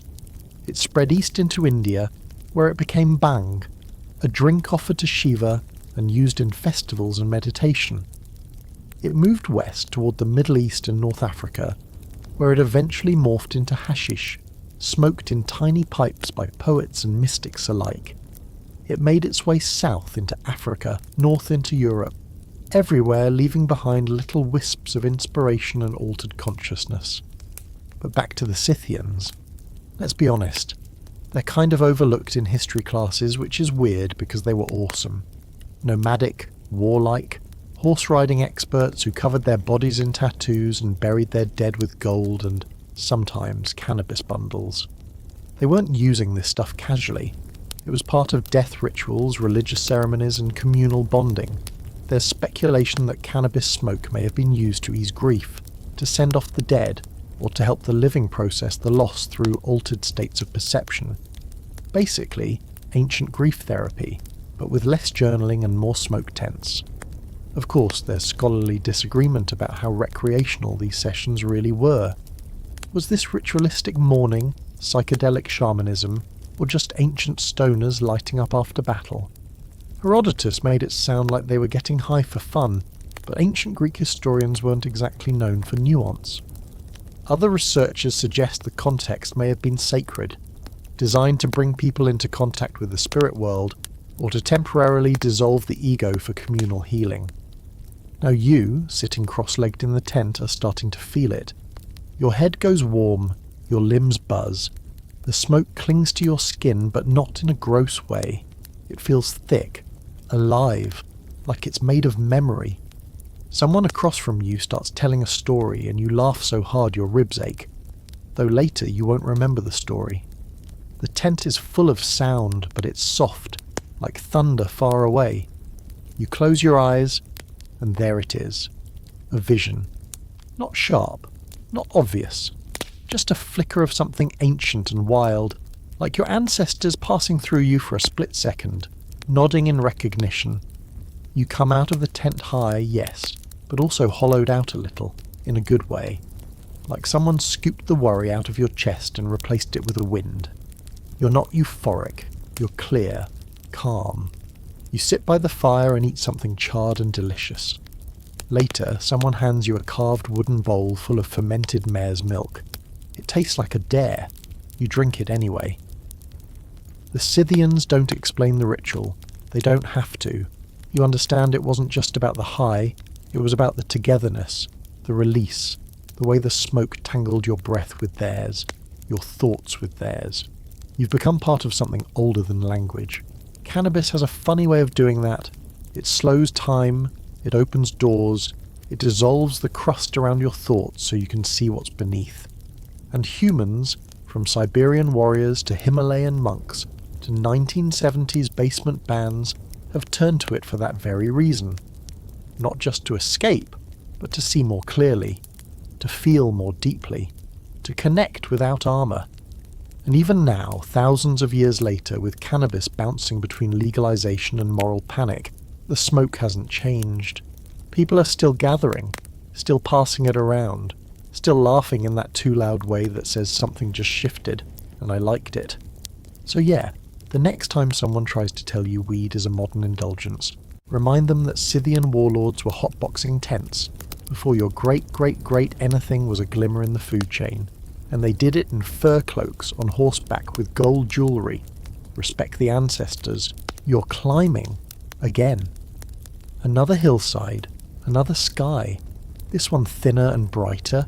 The air pulling at your lungs like it resents your existence.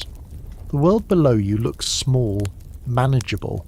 But up here, among the cloud-scraped slopes of the Andes or the Ethiopian highlands or the Arabian desert cliffs, it's just you, the wind and the leaves in your pouch. You pull one out, it's green, tough, dry around the edges. You press it against the roof of your mouth, chew slowly and wait. A few minutes later your breath evens, your fatigue fades, and something shifts in your brain. Not a trip, not a trance, but a feeling like someone just turned on the lights. You're not dreaming, you're wide awake. This is the high of the chewed leaf, and it's been keeping humans upright and in motion for thousands of years. Let's start with coca, the leaf of the Erythroxylum coca plant, native to South America, and the unsung MVP of mountain life for Andean cultures, since well before the Incas were organising staircases into clouds. Coca leaves, when chewed with a little alkaline helper like lime or ash, release low levels of alkaloids. Yes, including the one that would eventually become isolated as cocaine. But traditional use? It's gentle, functional, more like coffee's tough cousin than the white powder you're imagining. No nosebleeds, no supervillain speeches, just focus, stamina, and the ability to climb mountains with a full basket on your back and a song in your chest. Coca was considered sacred by the Inca and earlier civilizations. It was used in ceremonies, buried with the dead, and offered to the gods before planting and harvest. It was also given to messengers who ran hundreds of miles over brutal terrain, and to workers hauling stones up impossible slopes. It didn't knock you out of the world. It made the world endurable. You'd chew a wad, let the juices settle in your cheek, and keep walking. Hours would pass, your legs would burn, your stomach would grumble, but your mind, calm, clear, hungry, maybe, but motivated. But this isn't just a South American story. Around the world, humans discovered and ritualized the chewing of stimulant leaves like it was a competitive sport. In the Horn of Africa and the Arabian Peninsula, there's khat, a leafy shrub whose young shoots, when chewed fresh, deliver a mild amphetamine-like buzz. Khat sessions are long, social, sometimes meditative, sometimes raucous. You chew, you talk, you tell stories, you solve problems that may or may not exist. In Yemen, khat chewing is practically a national pastime. In Ethiopia, it's tied into both social rituals and long religious vigils. Then there's the betel nut, or more accurately the areca nut, wrapped in a betel leaf, sometimes sprinkled with lime or tobacco, and chewed across South and Southeast Asia. Betel nut chewing stains your teeth red and speeds up your heart like you've just heard very good or very bad news. It's intense, grounding, and slightly manic, depending on your tolerance. It's used in everything from weddings to casual hangouts to political negotiations. In some cultures, offering someone a betel nut chew is like offering a cigarette, a drink, and a confession all at once. All of these practices, coca, cat, betel, rely on alkaloids that stimulate the central nervous system, but more importantly, they build culture around the buzz. The chew isn't just chemical, it's communal. People don't just get high, they connect. They sit together, they share time, stories, ritual. There's always a rhythm to it. Pick, chew, spit, think, speak, laugh, repeat. Here's the fringe fact. Some researchers believe coca may have been the key to the development of complex societies in the Andes. Think about it. What happens when you have a plant that helps people work longer, climb higher, feel stronger, and suppress hunger? You build cities on mountaintops. You create empires in places that would otherwise just be good for llamas and existential dread. You get Machu Picchu, stone temples and roads that stretch over glaciers, all powered by a leaf that fits in your pocket. Of course, as with all natural highs, the Western world eventually showed up, squinted at the sacred plant and said, "Cool, let's ruin this." Cocaine was isolated from coca in the 19th century, refined, concentrated, and turned into something entirely different. Suddenly the gentle mountain leaf became the star of wild parties, medical malpractice, and international smuggling empires. And just like that, the cultural context was stripped away. What had been a ritual became a headline. What had been sacred became contraband. But you, back on the hillside, aren't dealing with any of that yet, you're just chewing. Watching the sun crest over the jagged peaks, feeling your legs grow steadier, your breath return to rhythm. Someone next to you offers you a handful of leaves. You accept, because of course you do. You're in this together. The climb, the chew, the moment. It's not just about endurance, it's about solidarity. Later you'll descend into a village where the chewing continues, around fires, on market steps, during long pauses between chores, and you'll realise this isn't a break from life. It is life, slower, brighter, lifted just enough to get through another day. The scholarly debate around these chewed stimulants is ongoing. Some argue their impact has been overblown, romanticised by anthropologists looking for natural alternatives to Western drugs. Others insist they've been unfairly demonised, especially by colonial governments and modern media that view anything not made in a lab with suspicion. But either way, no one denies their staying power. These leaves have been in human mouths for thousands of years, and they're not going anywhere. So next time someone rolls their eyes at just chewing plants, remind them, sometimes the most profound highs come not from blasting off into the stratosphere, but from finding just enough lift to keep walking uphill. You're stepping into a room that smells like velvet and oranges. Everything's dim. The lamps glow amber, the curtains are thick and red, and there's incense trailing through the air like it's practicing calligraphy. There's a low murmur of French being spoken, but no one's in a rush to say anything too important. Everyone's reclining, draped, beautiful in that mid-1800s, romantic but somehow underfed kind of way. Someone offers you a long pipe packed with something sticky and fragrant. You accept, obviously. You're in the hashish club now, and here, intoxication is art. The Club des Hachishins, as it was known in Paris, wasn't a joke or a frat house. It was a real gathering of some of the most iconic minds in 19th century French literature and art. Members included Victor Hugo, Charles Baudelaire, Alexandre Dumas, and painter Eugène Delacroix, among others. They met in the Gothic rooms of the Hôtel Pimodon, drank strong coffee, wore dramatic robes, because of course they did, and consumed dawamesque, a cannabis preparation mixed with honey, spices, pistachios, and sometimes rosewater. It looked like dessert, hit like a daydream, and was treated less like a party favour and more like a passport to the imagination.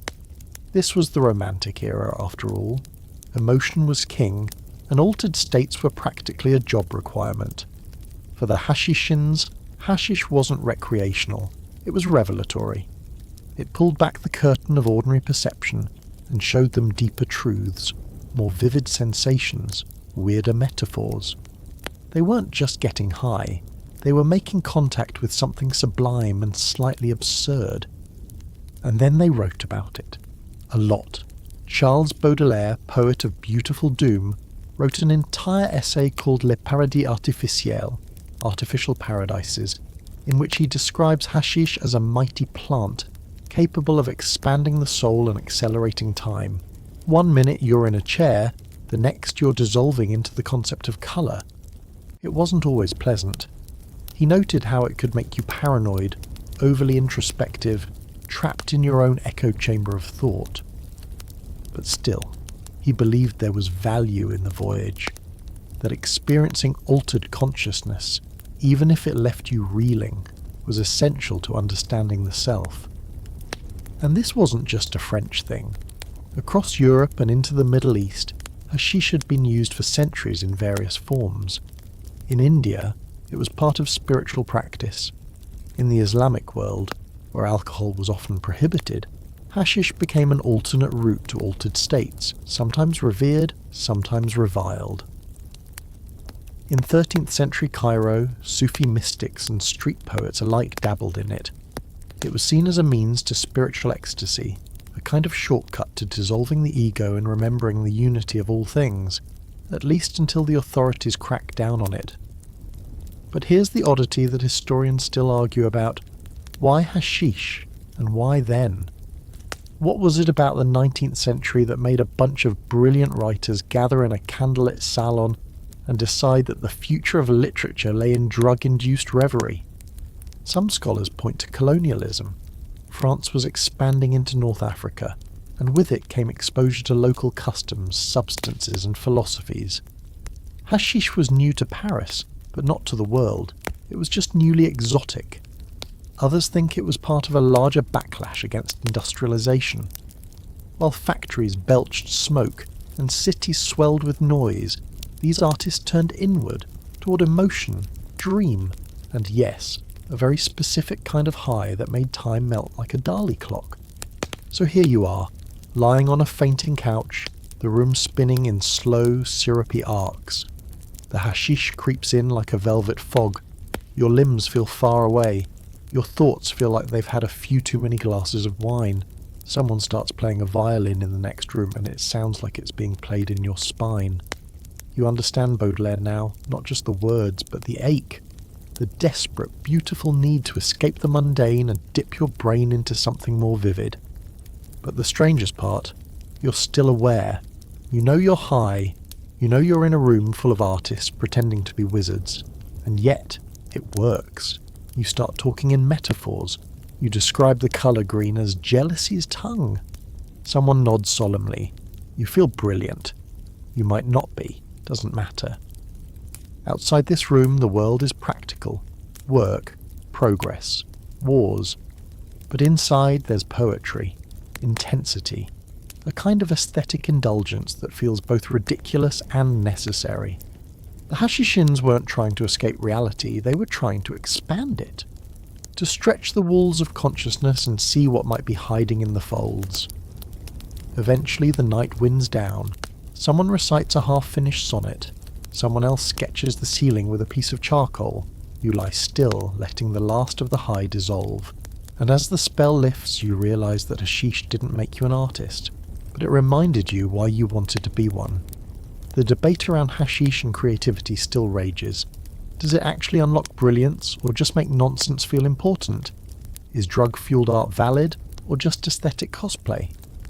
The answer, predictably, is both. For some, it's a path. For others, a detour. But for the Hashish Club, it was a salon of explorers, wandering through their own minds, guided by smoke and sincerity. So the next time someone tells you that great art requires suffering, remind them that sometimes it also involves pistachio-flavoured hash and a chaise lounge in Paris. Not a bad trade, really. You're staring into a glass that glows like it's radioactive. Pale green, icy cold, and smelling faintly of licorice and ghosts. Someone calls it La Fée Verte, the green fairy, and assures you that drinking it will either make you brilliant or mad, possibly both.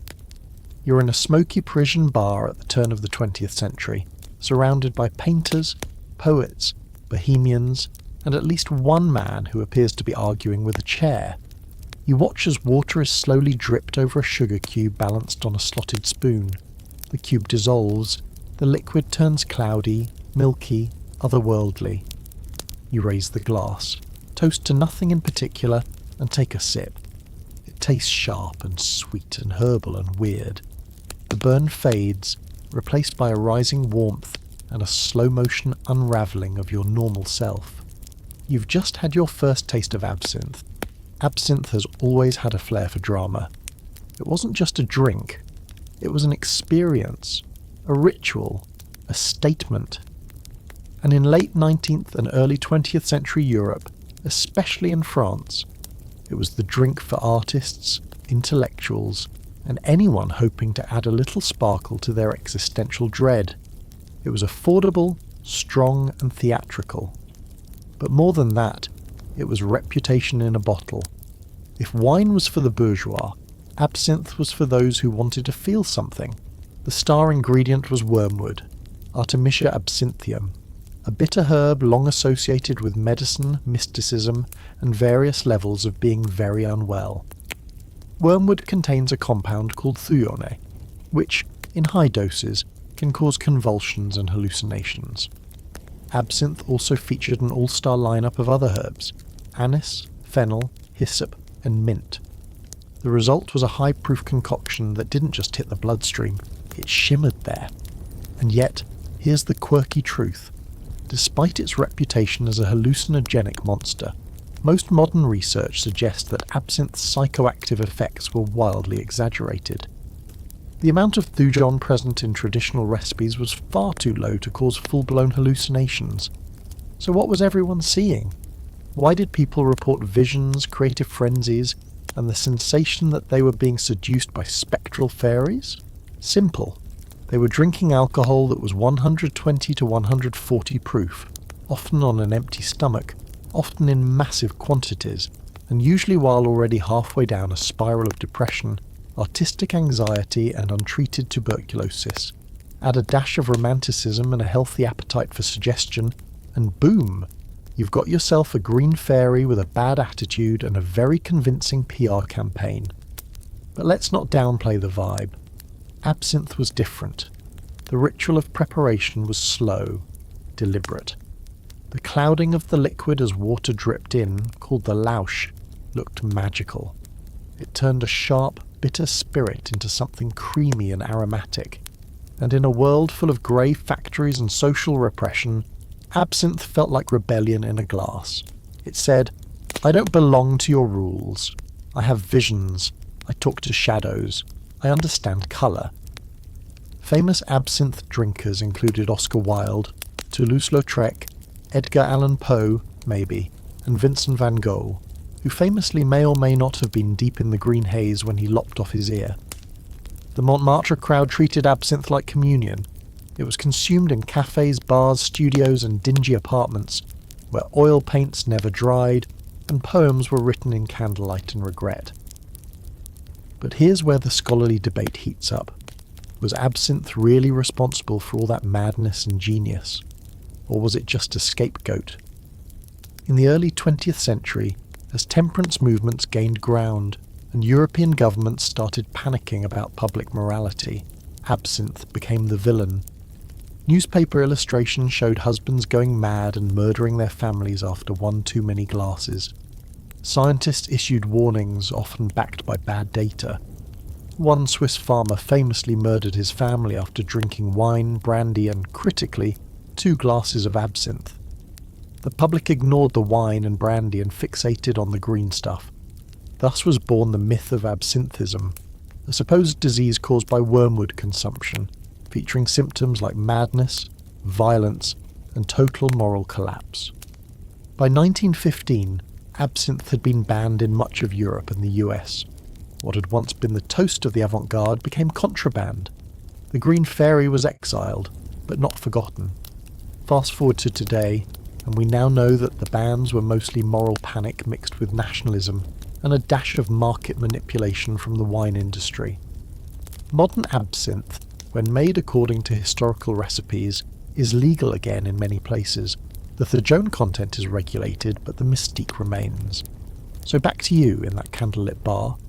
You finished your glass. Your thoughts are soft and strange. Your fingers feel musical. You're pretty sure you just had a very productive conversation with your coat. You take out a notebook and start sketching a cathedral made of insects. It's nonsense. It's beautiful. You'll probably throw it out in the morning. But right now, in this moment, it feels like truth. Someone passes you another glass. You decline. You know this isn't a sustainable magic. Absinthe is a door, but not one you should kick open too often. Once is enough. Maybe twice. Just to remember what it feels like to let the world melt sideways for a while. You step outside. The Paris night is quiet, the gas lamps shimmer, the cobblestones gleam. You're still yourself, but more aware of it somehow. A little lighter, a little weirder. So the next time someone calls absinthe a myth, just smile. Myths are what we use to explain things we don't fully understand, like creativity, or madness, or why a glass of green liquor once convinced a generation of artists that maybe, just maybe, the fairies were real after all. You're on a bicycle, and the trees are melting.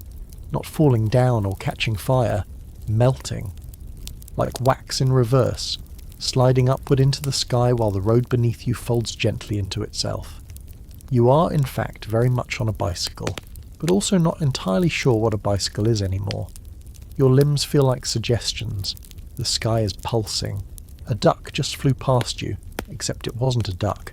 It was the idea of a duck, and it had opinions.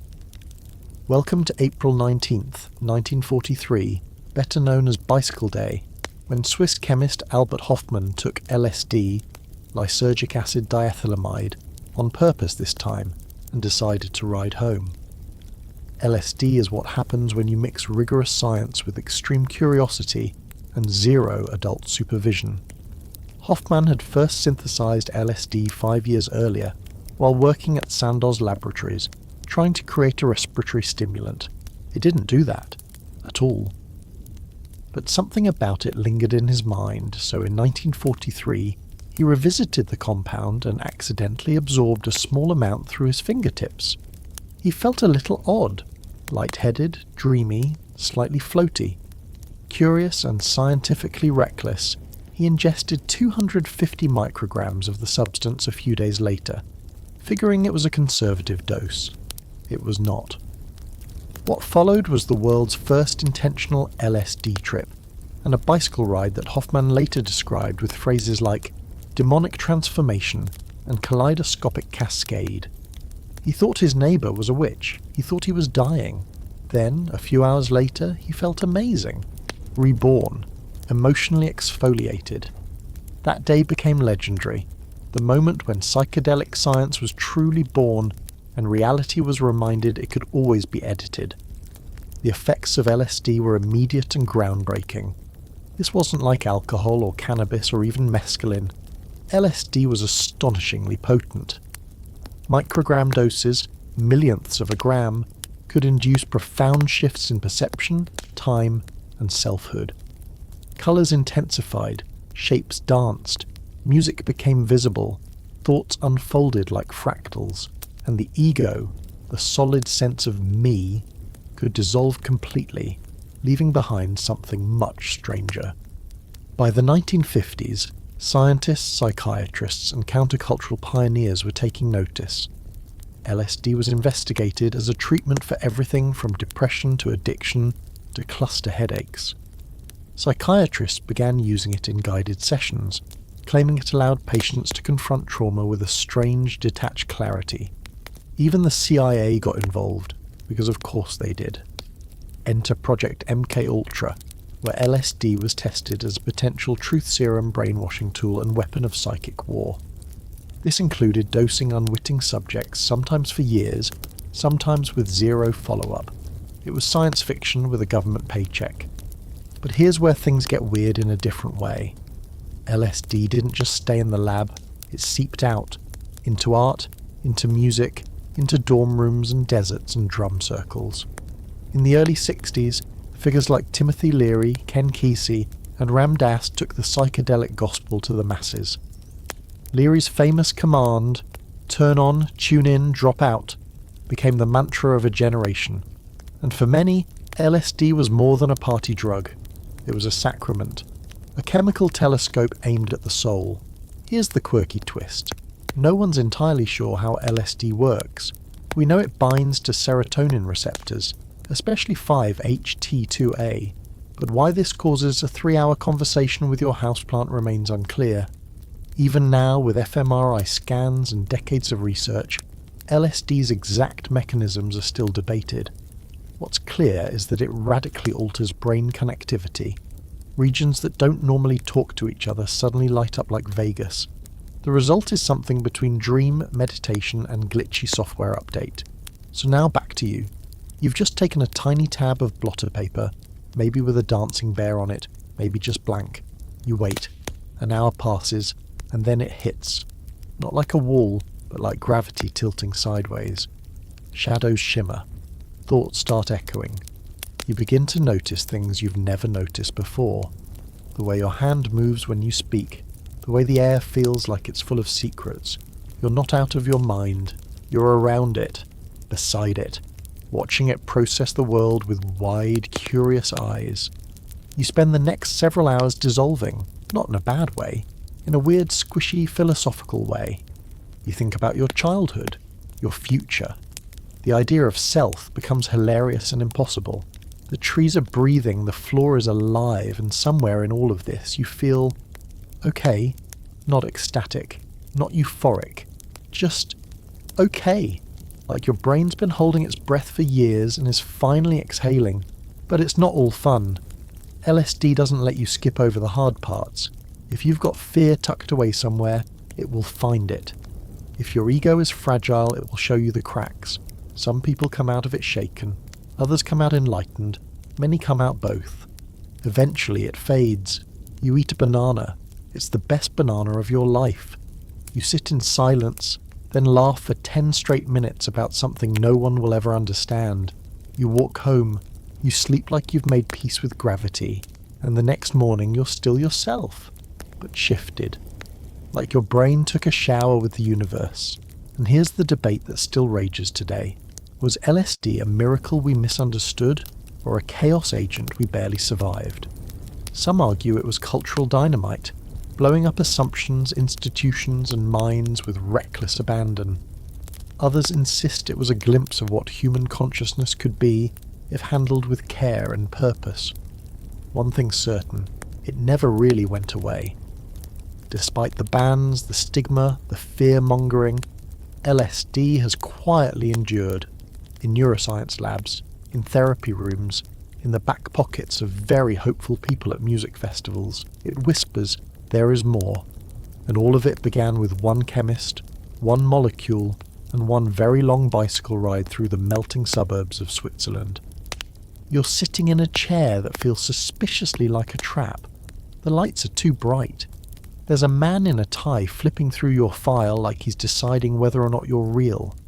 You didn't come here to be interrogated, but somehow that's exactly what's happening. You swallow hard, try to remember what you were saying 5 seconds ago, and realize that your thoughts are no longer lined up like polite soldiers. They're spilling sideways, dripping off the edge of your brain like paint. Oh right. They gave you something. A little drop of liquid, a pill, a sugar cube. You didn't ask for it. You weren't warned. Welcome to one of the darkest and weirdest chapters in the history of getting high, the CIA's secret love affair with psychedelics, otherwise known as Project MK Ultra. This is the point where the conspiracy theories turn out to be uncomfortably real. From the early 1950s through the 1970s, the CIA ran a series of top-secret programs designed to explore mind control, behavior modification, and chemical interrogation. and at the heart of this tangled mess was LSD. The agency had caught wind of the drug's potency shortly after Hoffman's discovery, and saw it not as a tool for spiritual awakening or therapeutic insight, but as a potential weapon, a way to disorient enemies, extract secrets, even rewrite personalities. Basically, the plot of the Manchurian Candidate, but with a government budget and absolutely no regard for ethics. Here's the twisted part. They tested it on everyone. Prisoners, military personnel, psychiatric patients, everyday citizens. Sometimes they volunteered. Often they didn't. There were brothels wired with one-way mirrors where agents would dose unwitting clients and observe the chaos. In hospitals, patients seeking treatment for mild depression or anxiety were given huge doses of LSD without consent, and then observed for hours or days while their minds unravelled. The goal wasn't healing, it was control. Could you erase a person, reprogram them, make them loyal to something they'd never chosen? Spoiler, no. What they mostly made were terrified, traumatised wrecks. One of the most infamous cases involved Dr. Ewan Cameron, a Canadian psychiatrist who partnered with the CIA to conduct experiments under the banner of psychic driving. His patients were subjected to sensory deprivation, massive LSD doses, electroshock therapy, and loops of recorded messages played for hours or even days. The idea was to break them down and rebuild them. What actually happened was irreversible psychological damage and a legacy of lawsuits that followed long after the program was officially shut down. But the story gets stranger. While the CIA was trying to turn LSD into a mental weapon, another part of the culture was discovering its potential for liberation. In fact, many of the early figures in the psychedelic movement, Timothy Leary, Ken Kesey, even Allen Ginsberg, were introduced to LSD through programs funded by the government. The CIA's own supply lines were leaking into college campuses, therapist offices, and beat poetry dens, where the drug was being used not to control the mind but to expand it. In the government's attempt to dominate consciousness, they accidentally gave birth to a movement that questioned every system they were trying to protect. Cue the backlash. By the mid-1960s, LSD had gone public, and mainstream culture lost its collective mind. Politicians panicked. Headlines screamed about teenagers jumping off rooftops and permanent psychosis from a single trip. None of this was supported by data, but fear doesn't wait for facts. By 1968, LSD was illegal in the United States. Soon after, it was scheduled internationally. The same government that had secretly tested it on civilians now declared it too dangerous to touch. So here you are, decades later, reading about a program that once dosed an entire bar full of people to see who'd start hallucinating first. And you wonder, what were they really trying to find? Not truth, not healing, maybe obedience, or just an edge in a Cold War that was less about weapons and more about psychology. There's still an active debate among scholars and historians about what MK actually accomplished.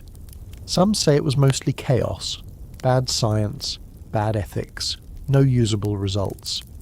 Others argue that the techniques developed eventually evolved into subtler, more refined forms of manipulation used in interrogation and propaganda. A few insist we've only scratched the surface of what really happened.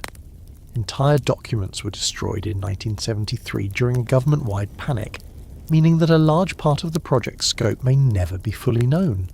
And here's the unsettling fringe fact. It wasn't just LSD. MK experimented with barbiturates, amphetamines, hypnosis, sensory deprivation, torture. Basically, anything that might crack open the human psyche and make it spill its secrets.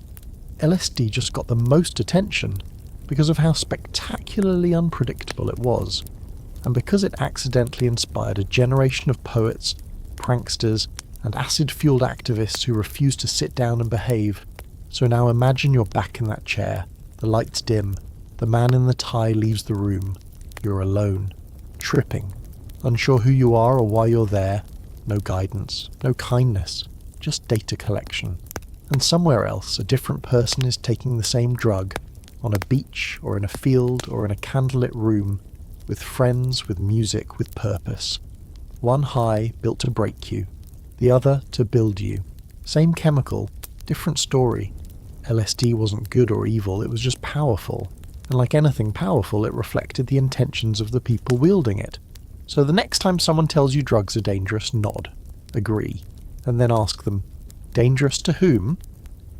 Because sometimes, the people most afraid of altered minds are the ones who built the world that needs changing. You're standing in a field that smells like damp earth and old dreams. There are so many people around you. It's like the air is made of bodies, moving, swaying, laughing, shouting. You've lost your shoes, maybe your sense of time, definitely your sense of direction. A guy with face paint just handed you something that tastes like a Jolly Rancher and regret. Music's playing from somewhere far off, deep, electric, strange, like a cathedral made out of guitar strings. You can't tell if it's day or night. You are unmistakably at Woodstock, and you are also, unquestionably, high as hell. The 1960s were already weird, but by 1969 things had reached a whole new level of metaphysical disobedience.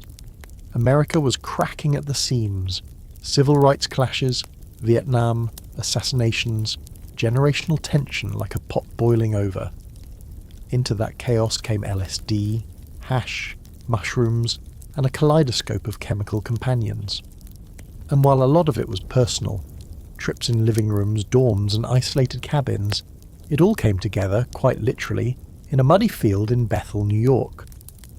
Woodstock wasn't planned as a psychedelic festival.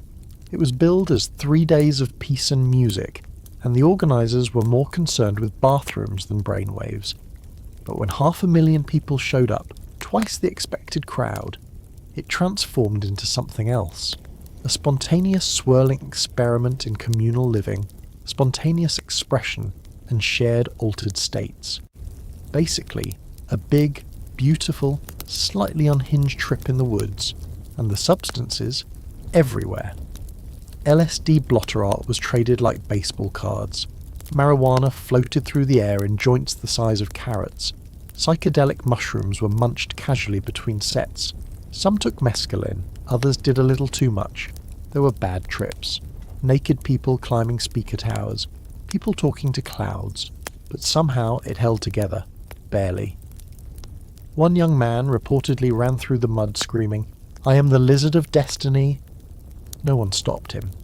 Because maybe, for that moment, he was. The music didn't hurt either. The lineup was legendary. Hendrix, Joplin, The Who, Santana, Crosby, Stills, Nash and Young. It wasn't just background noise. It was part of the altered state. Music under psychedelics doesn't just sound different. It becomes something else. Richer. Thicker. You don't hear it so much as feel it moving through your skin. Guitar solos become religious events. Harmonies become evidence that there is a plan and it involves tambourines. And here's the quirky twist. Despite the sheer number of people and substances, Woodstock was surprisingly peaceful. No riots, no mass violence. One reported fatal overdose, some births, some injuries, but overall a wildly chill energy considering the ingredients. Historians and cultural critics have puzzled over this for decades. Was it the drugs, the music, the collective idealism of the counterculture?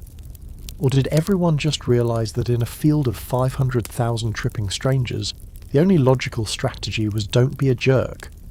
Of course, not everyone saw it that way. Authorities, media outlets, and concerned suburban parents saw Woodstock as a neon warning sign, evidence that the youth had lost its collective mind and was now wandering barefoot through the countryside talking to trees. Psychedelics, already under political fire thanks to Timothy Leary's charisma and the CIA's paranoia, were now being tied directly to mass gatherings of tie-dyed anarchy. By 1970, most of these substances were banned. LSD was Schedule 1, magic mushrooms were demonized, and a war, not on drugs, but on states of consciousness, was fully underway. But back to you. You're lying in the mud now, but it doesn't feel like mud. It feels like the womb of the earth. Someone you just met is drawing spirals on your arm with a stick and talking about cosmic frogs. You're not sure if it's weird or profound, so you go with both. You're having realizations you won't be able to articulate tomorrow, about time, about love, about how the sky feels wider when you stop trying to name every cloud. The communal trip that was Woodstock didn't end when the amps were shut off. It rippled into music, into art, into protest, into the deeply uncomfortable realization, felt by millions, that normal life might not be enough anymore. That working 40 years for a pension and a plaque might not be the only option. That consciousness, once expanded, doesn't just snap back into its original shape. And here's where the debates kick in. Scholars argue whether psychedelics truly caused the 1960s counterculture, or whether they just accelerated something that was already coming. Did acid inspire activism, or did activism find its muse in a tab of paper? Were the hallucinations political, personal, or just an escape hatch from the dull weight of modernity? No consensus, just stories. Interviews with people who tripped and changed majors, who tripped and left their marriages, who tripped and found God, or at least a version of themselves they could finally live with. And the music? Still here. The art? Still echoing. The idea that you can shift your perception and see the world differently. Still buzzing in the corners of society like a frequency only some people are tuned to. You wake up as the sun rises over the field. Your mouth tastes like granola and bad decisions. You don't remember everything, but you remember enough. The feeling of belonging to something large and messy and honest. The sense that for one strange, muddy, magical weekend, a different kind of world felt possible, even if it didn't last. So the next time someone talks about Woodstock like it was just a music festival, you'll smile. Because you know it was something else. A mass hallucination, a collective exhale, 500,000 people in sync, not because of a leader or a plan, but because they all decided, on some deep, chemical, unspoken level, that love and light and Hendrix solos were worth leaning into, at least for a little while. You're in a warehouse that used to be a meatpacking plant, or maybe a shoe factory, or maybe it was never anything at all until someone strung up fairy lights and wired speakers into the bones of the building. The floor trembles with bass. The air is thick with sweat and synth. Bodies are moving, not dancing in the traditional sense, more like oscillating in place, vibrating at frequencies only the very young and very altered can handle. You're chewing something sweet and bitter at the same time, or maybe you let it melt under your tongue like a secret, and now the world is turning inside out in the nicest possible way. Welcome to the 1990s rave scene, where music is religion and MDMA is communion. If the 60s were about expanding consciousness and questioning authority, the 90s were about turning warehouses into cathedrals of light and dissolving into other people's joy. And at the centre of that experience was MDMA, 3,4-methylene-deoxymethamphetamine, better known as ecstasy, or later just E. It was cleaner than cocaine, friendlier than acid, and hit that perfect sweet spot between emotional vulnerability and full-body euphoria. You didn't trip with MDMA, you connected. MDMA actually predates the rave era by a long shot. It was first synthesized in 1912 by Merck, a German pharmaceutical company, as part of an effort to create new blood-clotting agents. But it sat on a shelf for decades, mostly forgotten, until the 1970s, when a California chemist named Alexander Shulgin reintroduced it to the world. He tested it on himself, liked the results, and shared it with therapists who soon discovered it was like emotional WD-40, making people open up, trust, and feel things deeply without the usual defensive flinching. For a brief, golden moment, MDMA was used in actual psychotherapy sessions. Couples reconnected. Trauma survivors talked about their past without shutting down. It wasn't just a drug, it was a tool. And then, of course, people started using it at parties, and the parties got bigger and louder and glowier.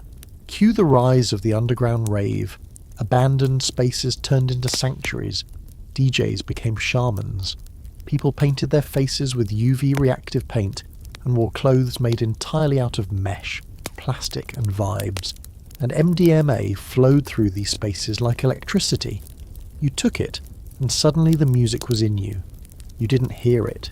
You became it. You could feel every beat in your spine. Every light pulse was a message. And everyone around you, friends, lovers, mirrors of yourself. There were hugs. So many hugs. Strangers held your face and told you they believed in your dreams. And for a few hours, you believed them. MDMA wasn't like other highs. It didn't make you dumb. It made you soft, open. A little raw around the edges, maybe, but in a way that felt necessary, like sanding down your emotional calluses and seeing what was underneath. People said things they'd never said before, apologized, forgave, confessed. And yeah, some of it was chemically inflated nonsense, but some of it was the real stuff that usually lives 3 layers below the surface. The stuff you only say when you're safe, or high, or both. There was always a ritual to it, even if no one called it that. You arrived at the rave, found your people, took your dose, waited for the come-up, that electric stretch where the world starts to glow and you feel your heart stretching open like it's never been hurt. Then the peak, dancing, hugging, spinning, breathing in sync with 1,000 others who are all suddenly your best friends. Then the slow descent, the come down, the quiet conversations on sidewalks at sunrise, the questions that begin to stir once the rush fades. Who am I without this? Where do I find this kind of connection when I'm sober? And here's the fascinating debate. Was MDMA just a party drug or something deeper?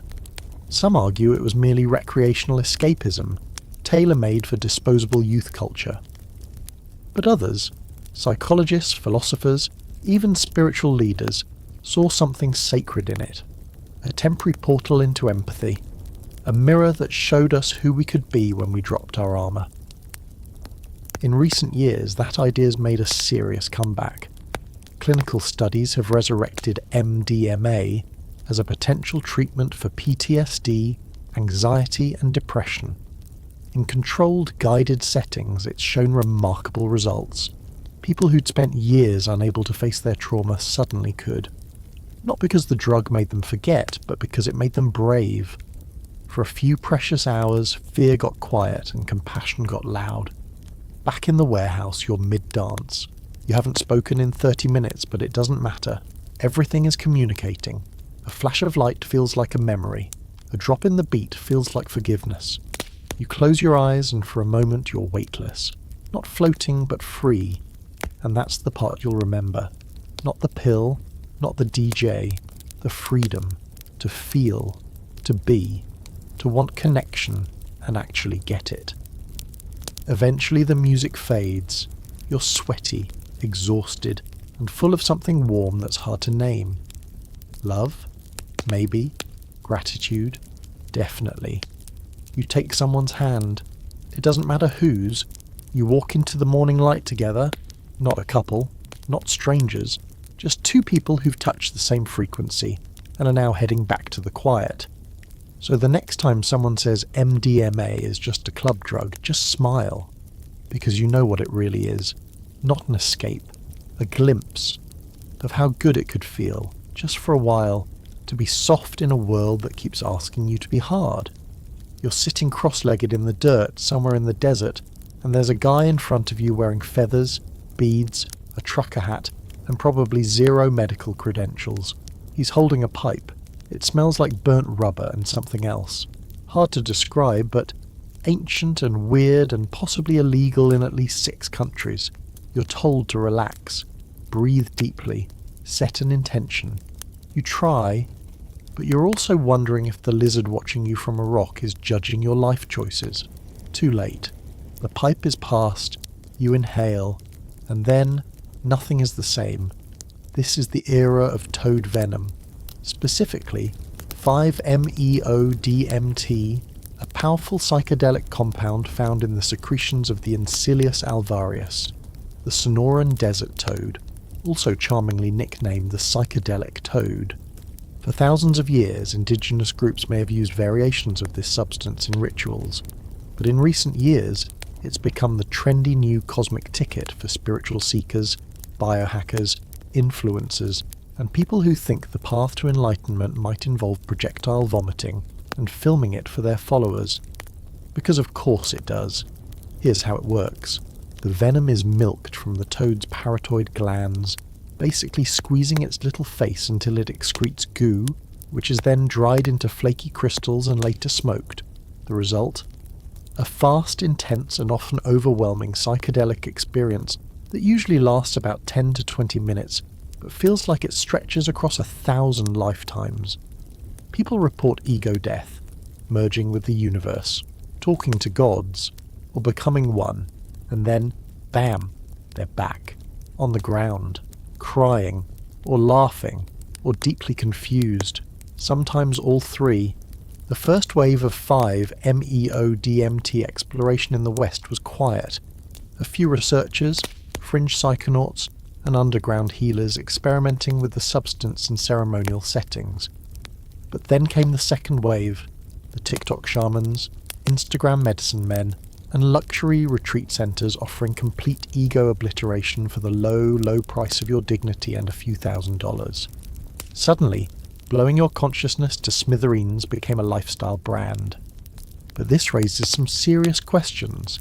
Is this modern spiritual curiosity, or psychedelic colonialism wrapped in a Reiki blanket? Critics argue that taking an indigenous ritual, stripping it of its context and packaging it for internet clout is just the latest in a long line of Western appropriation. The toad, once a creature of myth and mystery, is now being poached, over-harvested, and endangered by seekers desperate for a one-way trip to the void. It's not enlightenment, it's ecotourism with hallucinations, and yet, people keep doing it. Because 5-MeO-DMT is different. It doesn't show you kaleidoscopes or talking trees, it erases you. People who've tried it describe it as the white light experience. No visuals, no narrative, just an explosion of self into pure being, or non-being. You don't think, you don't observe, you are. For a few minutes, you stop being a person with a name and a job and a favourite salad dressing. You're just consciousness, floating in a vast, loving nothing. That's the appeal. That's the danger. Back to you. You've exhaled. The world tilts, folds, disappears. There's no fear. There's no you to feel it. Just isness. It's not colours or sounds. It's everything at once. And then, just as fast, it's over. You're back in your body. The feathers are still on the guy's hat. The lizard is still judging you. But you're different, or you think you are. You look at your hands and they look new, not unfamiliar, just unexplainably beautiful. The toad venom experience has been called the atomic bomb of psychedelics. Not for the damage, but for the speed and impact. There's no warm-up, no gentle come-up like mushrooms, no dreamy visuals like LSD. Just obliteration and rebirth. And for many people it's a turning point. Addicts say it helped them quit overnight. Trauma survivors say it gave them perspective. Skeptics say it was just their neurons misfiring. And honestly, all of that might be true. There's debate, as always, about whether this is truly a spiritual experience or just very intense neurochemistry. Is ego death real? Or is it just your brain's default mode network going offline for 10 minutes? Does that matter? Can something be profound and still be technically meaningless? Or is the feeling of transformation enough to make it real? What's clear is that this new psychedelic renaissance is colliding with an old problem. Humans chasing transcendence without structure. With ancient rituals there were elders, rules, context. You didn't just blow your soul out of your ears and call it growth. There were songs, preparation, integration. Today, many seekers smoke toad venom in a stranger's Airbnb, cry into a beanbag, and Uber home like they just escaped a haunted kaleidoscope. And yet, people change afterward. Some go quiet, some quit their jobs, some call their parents and apologise for 20 years of emotional distance. Others start writing poetry, or vanish into the jungle to become life coaches, or simply say nothing because they still don't have the words for what happened. You sit in silence now. The pipe's gone. The desert stretches around you like an old sleepy god. The sun is rising, or setting. You've stopped keeping track. You touch your chest. There's still a heartbeat. You're still you, technically, but something's missing, or added. A weight has shifted. A door has opened and not all the way closed.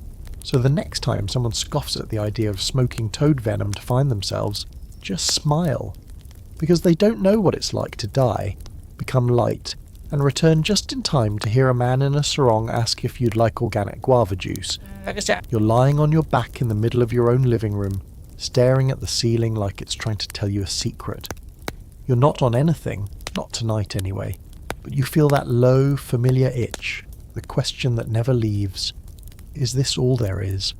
You've been to the mountain, tasted the mushrooms, chewed the leaves, smoked the pipes, danced till dawn, and met your inner child, your shadow self, and the green fairy sometimes all at once. But now you're just here, sober, sitting in your skin like it doesn't quite fit, and you're starting to wonder, why do humans keep doing this? Why do we keep chasing altered states, throwing ourselves at the gates of perception like moths at a bug zapper? The answer isn't just in the plants or the chemicals, it's in your brain. Right there, behind your eyeballs and above your morning coffee craving, is a complex system of neurotransmitters, reward loops, and electrical patterns evolved over millions of years. And for reasons we don't fully understand, that system seems built not just to survive, but to seek. Dopamine, serotonin, endorphins, oxytocin, your brain's version of a drum circle. They're designed to motivate, soothe, connect, reward. You feel good when you eat, when you dance, when you fall in love, and yes, when you stare into a campfire and let your mind wander somewhere else. The need to shift consciousness isn't just a modern craving. It might be baked into the biology. Some neuroscientists argue that the desire to alter perception is as natural as the urge to sleep or dream. In fact, dreaming is an altered state. You do it every night, uninvited, uncontrollable, often unsettling. Your brain wants to be weird sometimes. But here's the kicker. Humans are the only animals who intentionally seek these states out recreationally. Sure, some animals get high, cats with catnip, elephants on fermented fruit, reindeer munching on psychedelic mushrooms, but we're the only species that builds entire cultures around it. We write songs about it, we hold ceremonies, we make up gods, paint visions, and build temples or nightclubs in the image of our altered minds. Getting high isn't just chemical, it's symbolic. Still, not everyone agrees. Some anthropologists argue that the search for transcendence is actually the byproduct of boredom, an evolutionary side effect of having too much free time and not enough predators. Others suggest it's a social bonding mechanism, like grooming in monkeys but louder, weirder, and occasionally involving glow sticks. There's even a theory that early humans used psychedelics to give themselves an evolutionary edge, boosting creativity, pattern recognition, and spiritual cohesion in tight-knit tribes. Basically, tripping helped us make tools, tell stories, and not kill each other. Neat. Then there's the idea that altered states are training, a rehearsal for death, or at least the dissolution of ego. Think about it. Nearly every culture has some version of the great beyond, and nearly every one of those visions came to someone in a trance, a dream, a fast, a ritual, or a well-timed encounter with an unusual cactus.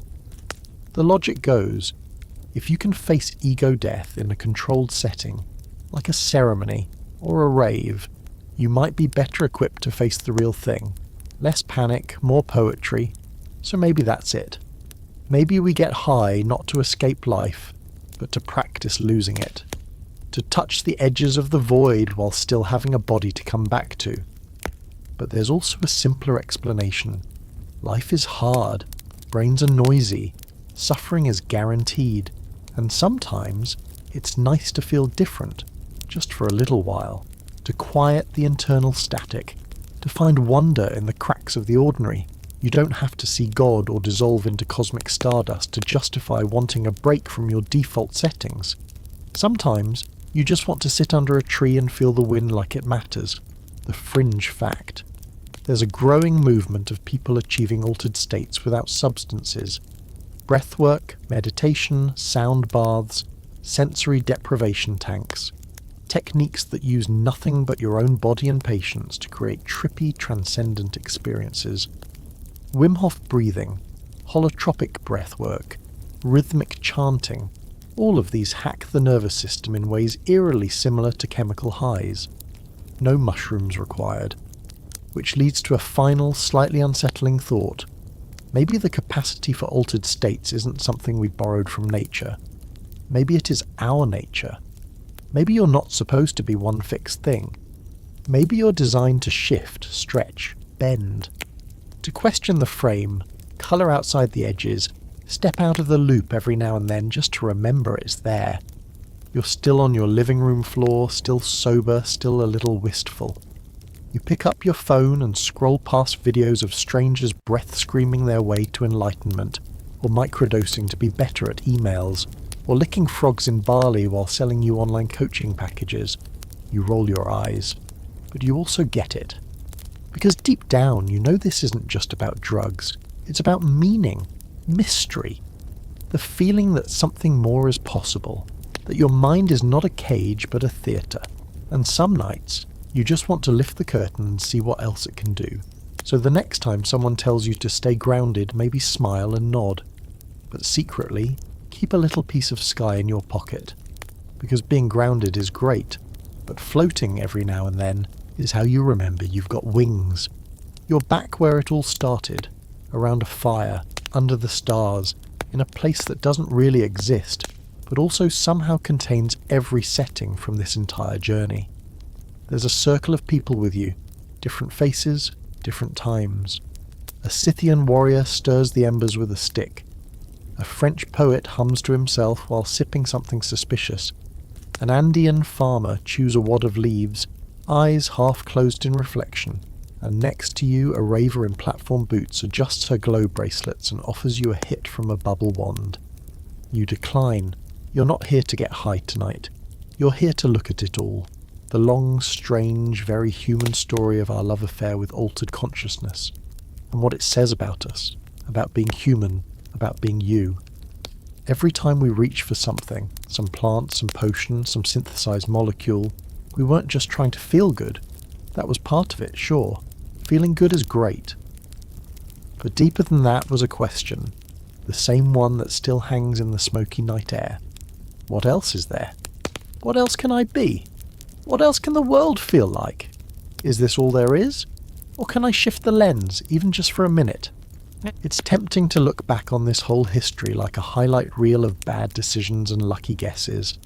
Mushrooms mistaken for food, leaves chewed on a whim, liquids brewed without knowing if they'd open your mind or stop your heart. There's a ridiculousness to it all. Burning unknown plants in a tent and calling it a vision. Licking frogs, drinking green spirits while claiming the furniture is winking at you.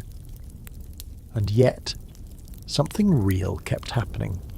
Something we couldn't explain, so we wrote poems, carved myths, painted visions, invented religions. We built meaning on top of experience, again and again, for thousands of years. The story of getting high is the story of humans poking the boundaries of perception with a stick and going, huh, that's new. We've treated the highs as sacred, sinful, dangerous, divine. We've built rituals around them, rules, costumes, chants, and we've also made them cheap, dirty, criminal. We've called some users prophets and others criminals, depending on who was writing the laws that week. We've tried to tax the high, ban it, bury it, bottle it, and now brand it. You can buy enlightenment in single doses, microdoses, ceremonial doses, all with chic logos and curated playlists. But the experience itself, the actual shift, that part hasn't changed. The breath still catches when the mushroom hits and your hands look too alive. The laugh still bubbles up uncontrollably when the cannabis kicks in just right. The music still sounds like it's reading your soul when the MDMA peaks. The LSD still asks the same unanswerable questions. The frog venom still burns your ego down to ashes, then whispers something impossible and true before dropping you back into your body. The fire still crackles. The sky still turns. And now, as the night deepens around this imaginary fire, you realise the story's never really been about the substances. It's been about the reasons, the ache, the search, the yearning to understand or forget or transcend or just feel something real. These experiences, chemical, botanical, neurological, are mirrors. Not always clean, not always kind, but mirrors nonetheless. They show you things, some beautiful, some terrifying, some that fade before you can write them down, but every now and then they leave something behind, a shift, a crack, a quiet understanding. You're not the same person who started this trip, because while not all highs are enlightening, the pursuit of them tells us something about how our minds work, about how much we're willing to risk for a glimpse of the infinite, and about the fact that maybe, just maybe, we were never meant to live entirely in the baseline, that altered states aren't a rejection of reality, but a part of it, a necessary one. There's no neat conclusion here, no universal answer, just the ongoing dance between curiosity and caution, ecstasy and emptiness. The highs come, they go, and you're left with the in-between. But maybe that's the point. Maybe all this reaching wasn't about finding something out there, but waking up something in here. A reminder that your mind, beautiful, messy, occasionally malfunctioning, is capable of seeing the world in more than one way. And that's not dangerous. That's human.